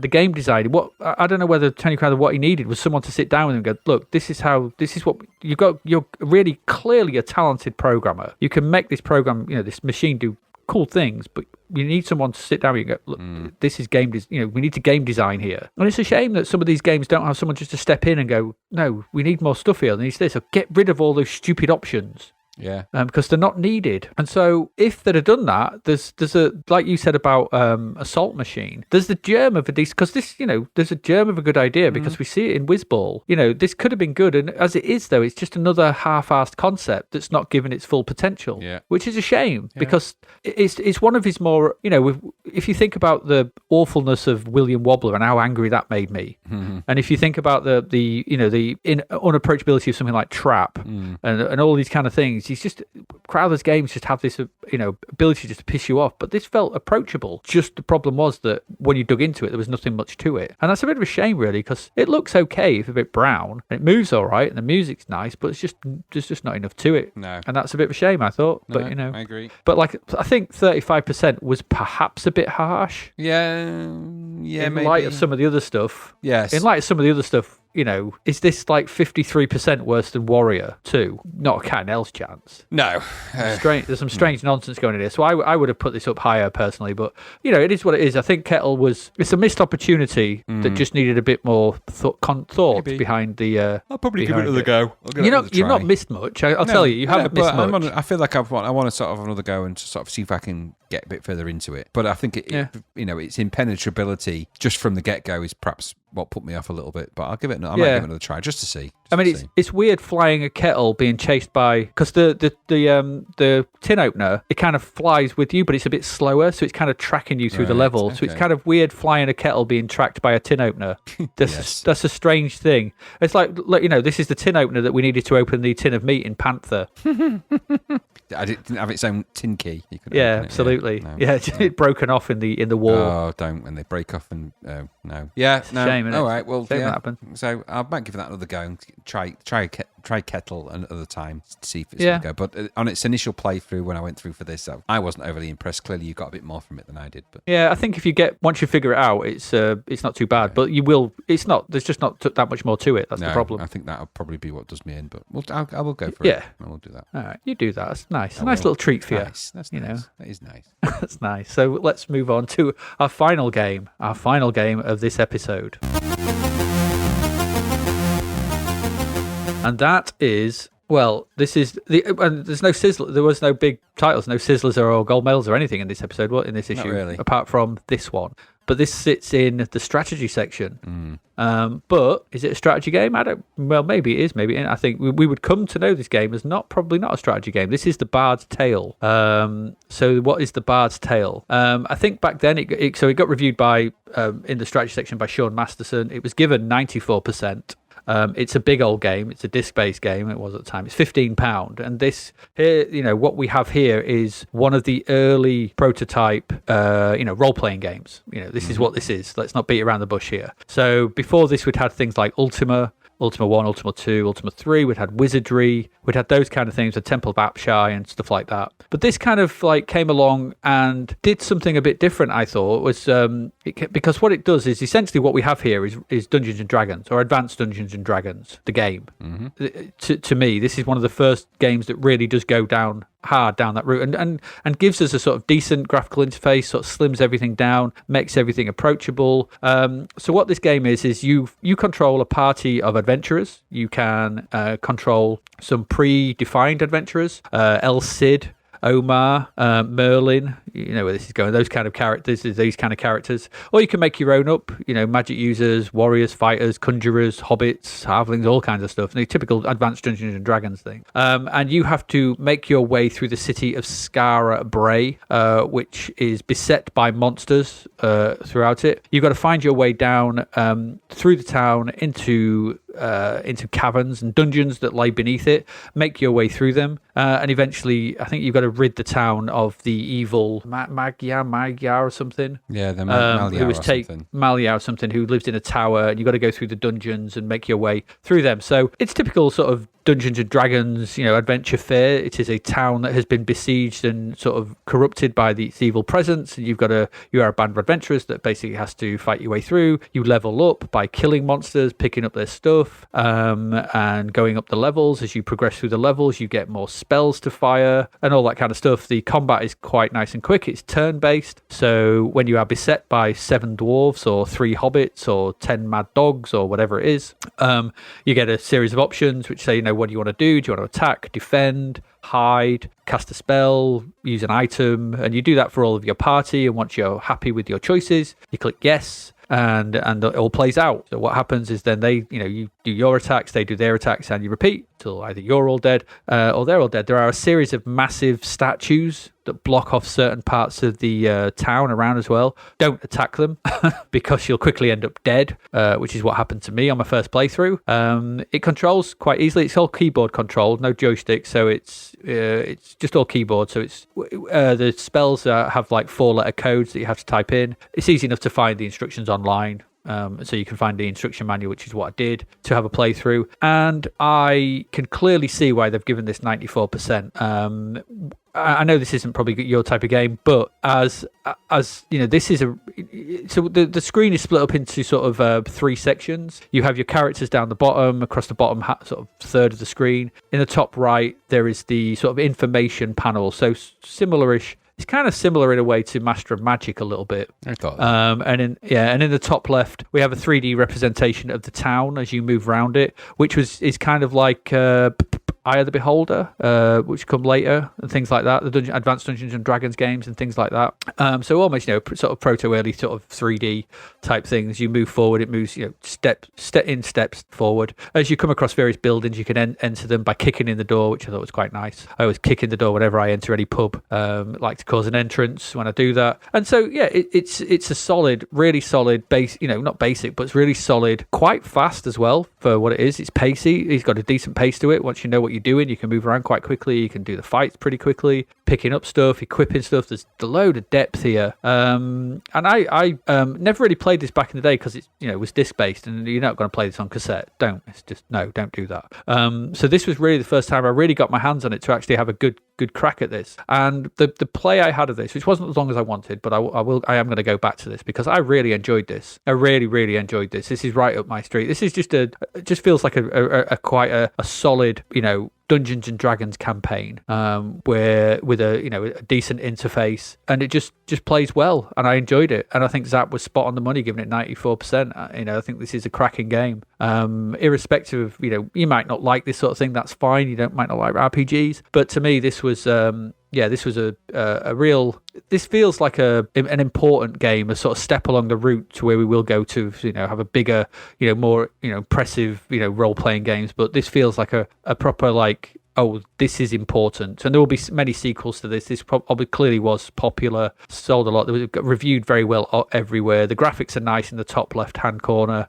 whether it's the sort of characters that attack you or the town itself. It's just nice. It's just a really good game. I thoroughly enjoyed this. I wasn't sure whether I would or not, or whether I find it overbearing or not. But it's actually quite approachable and not too impenetrable. So I really liked The Bard's Tale, I have to say. I don't know if you did. What did you think? I am not a fan of RPGs, really, generally, even now. But you can't deny the importance of this game. And it wasn't a game I'd really approached. And it's one of those games I had at the back of my disc box for maybe forever, since I really got a disc drive. I had it at the back. I never really overloaded it up. I don't even know if it worked, actually. I probably loaded it up a couple of times. It was really slow to load originally, this, on the 1541. I do know that, which could have been my version. Yeah. And that kind of repeated logic was what happened when I tried to find a version for the podcast that worked. However, you can't deny that this game is clever, and it's certainly a really good version of an RPG. Everything that you'd want from an RPG, a Dungeons & Dragons style game, is here. Everything. Characters, enemies, the way that it handles your stats is nice and simple. The descriptions and the graphics are simple but very effective. The way you move around is, once you know what you're doing, you know what you're doing. There's some really neat touches to this game.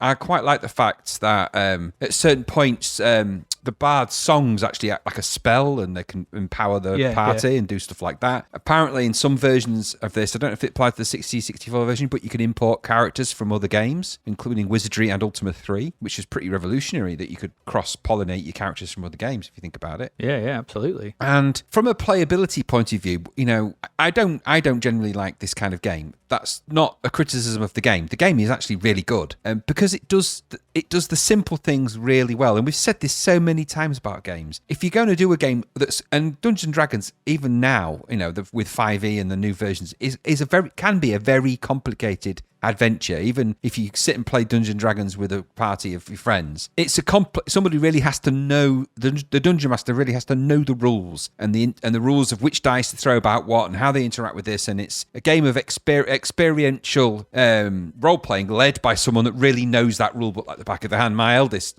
lad, Edward, knows, he plays Dungeons and Dragons still to this day. He's really good at it. But he knows that monster encounter book and the rules and everything like the back of his hand. Like, you don't need to look at the books to know which dice you need to roll for which type of encounters and what spells. He just knows that stuff.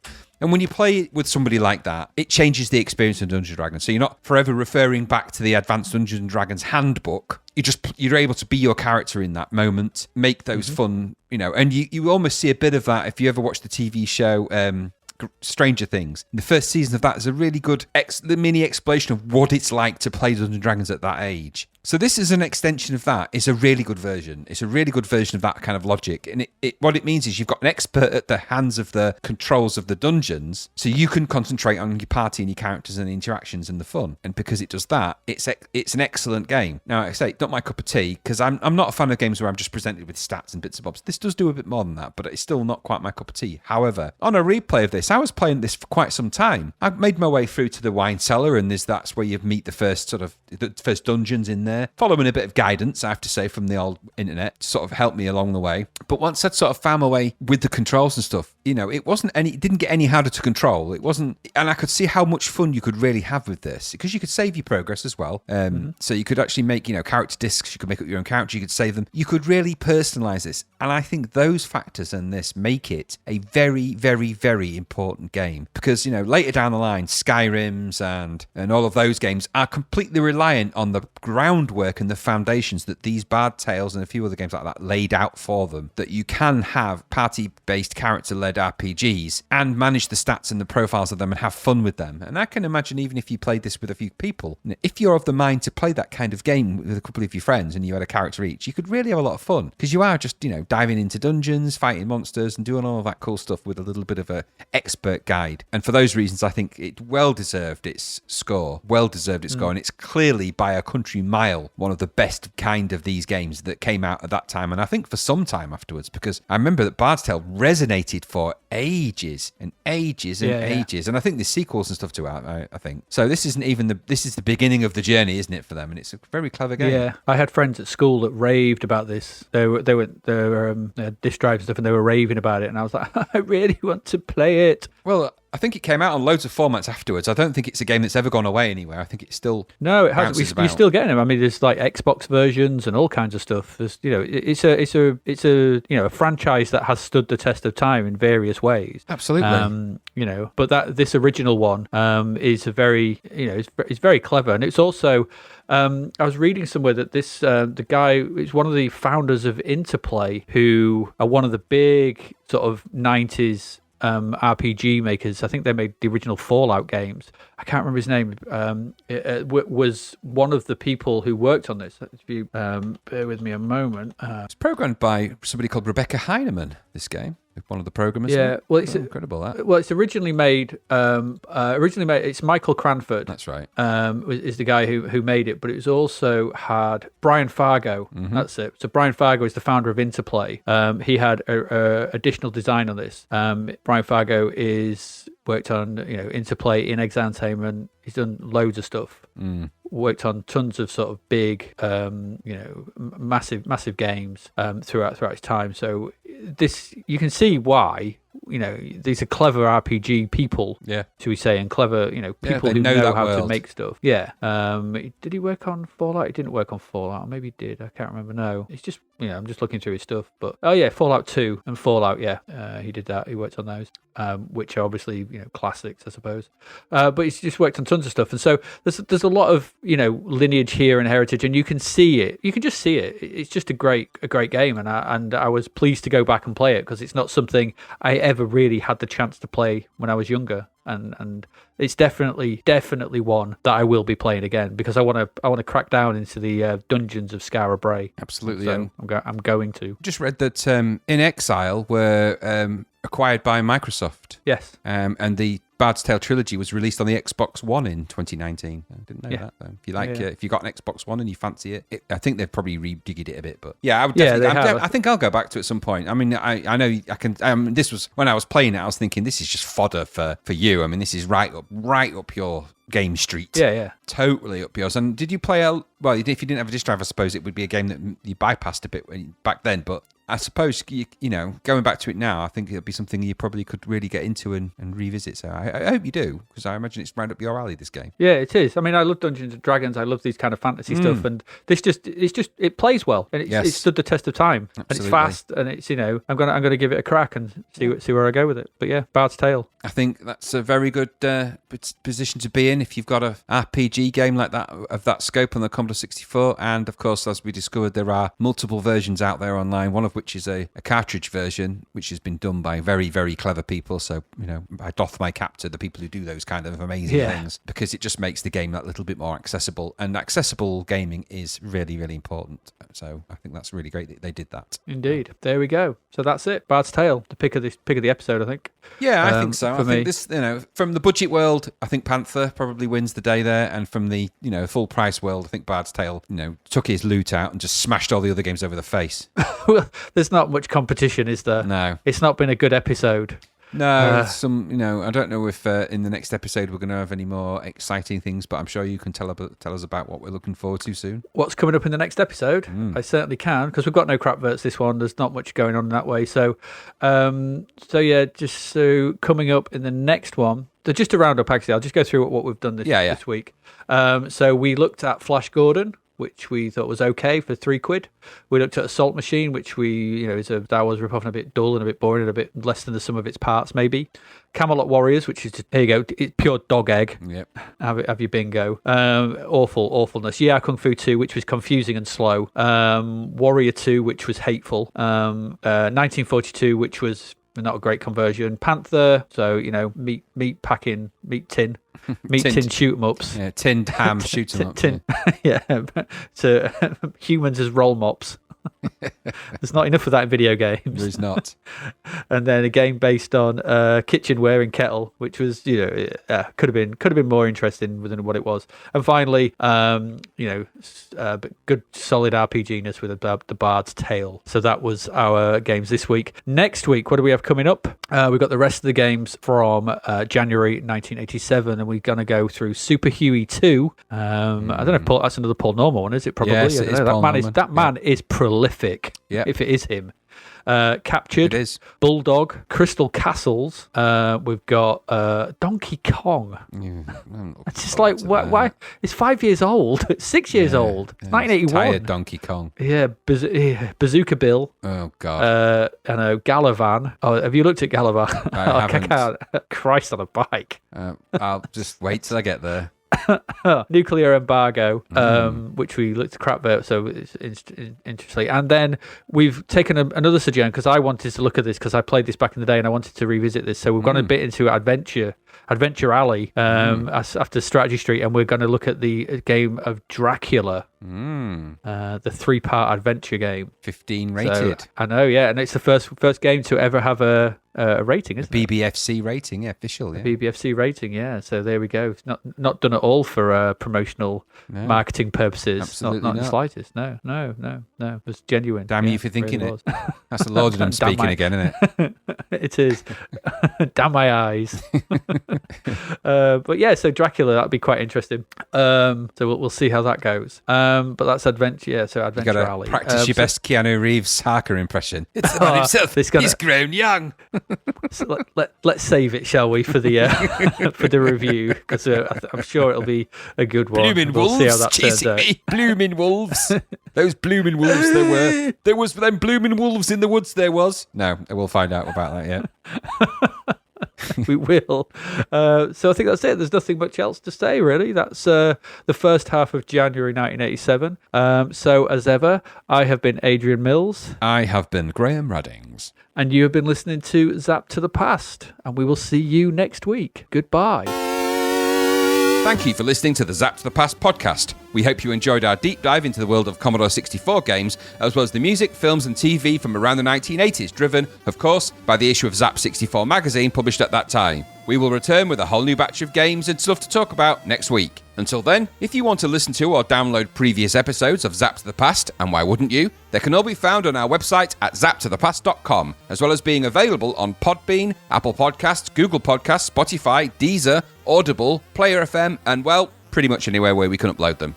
By the way, we do always love to hear from our amazing listeners, so if you'd like to contact us about anything in the podcast or beyond, you can do so by emailing us at zappedtothepast@gmail.com.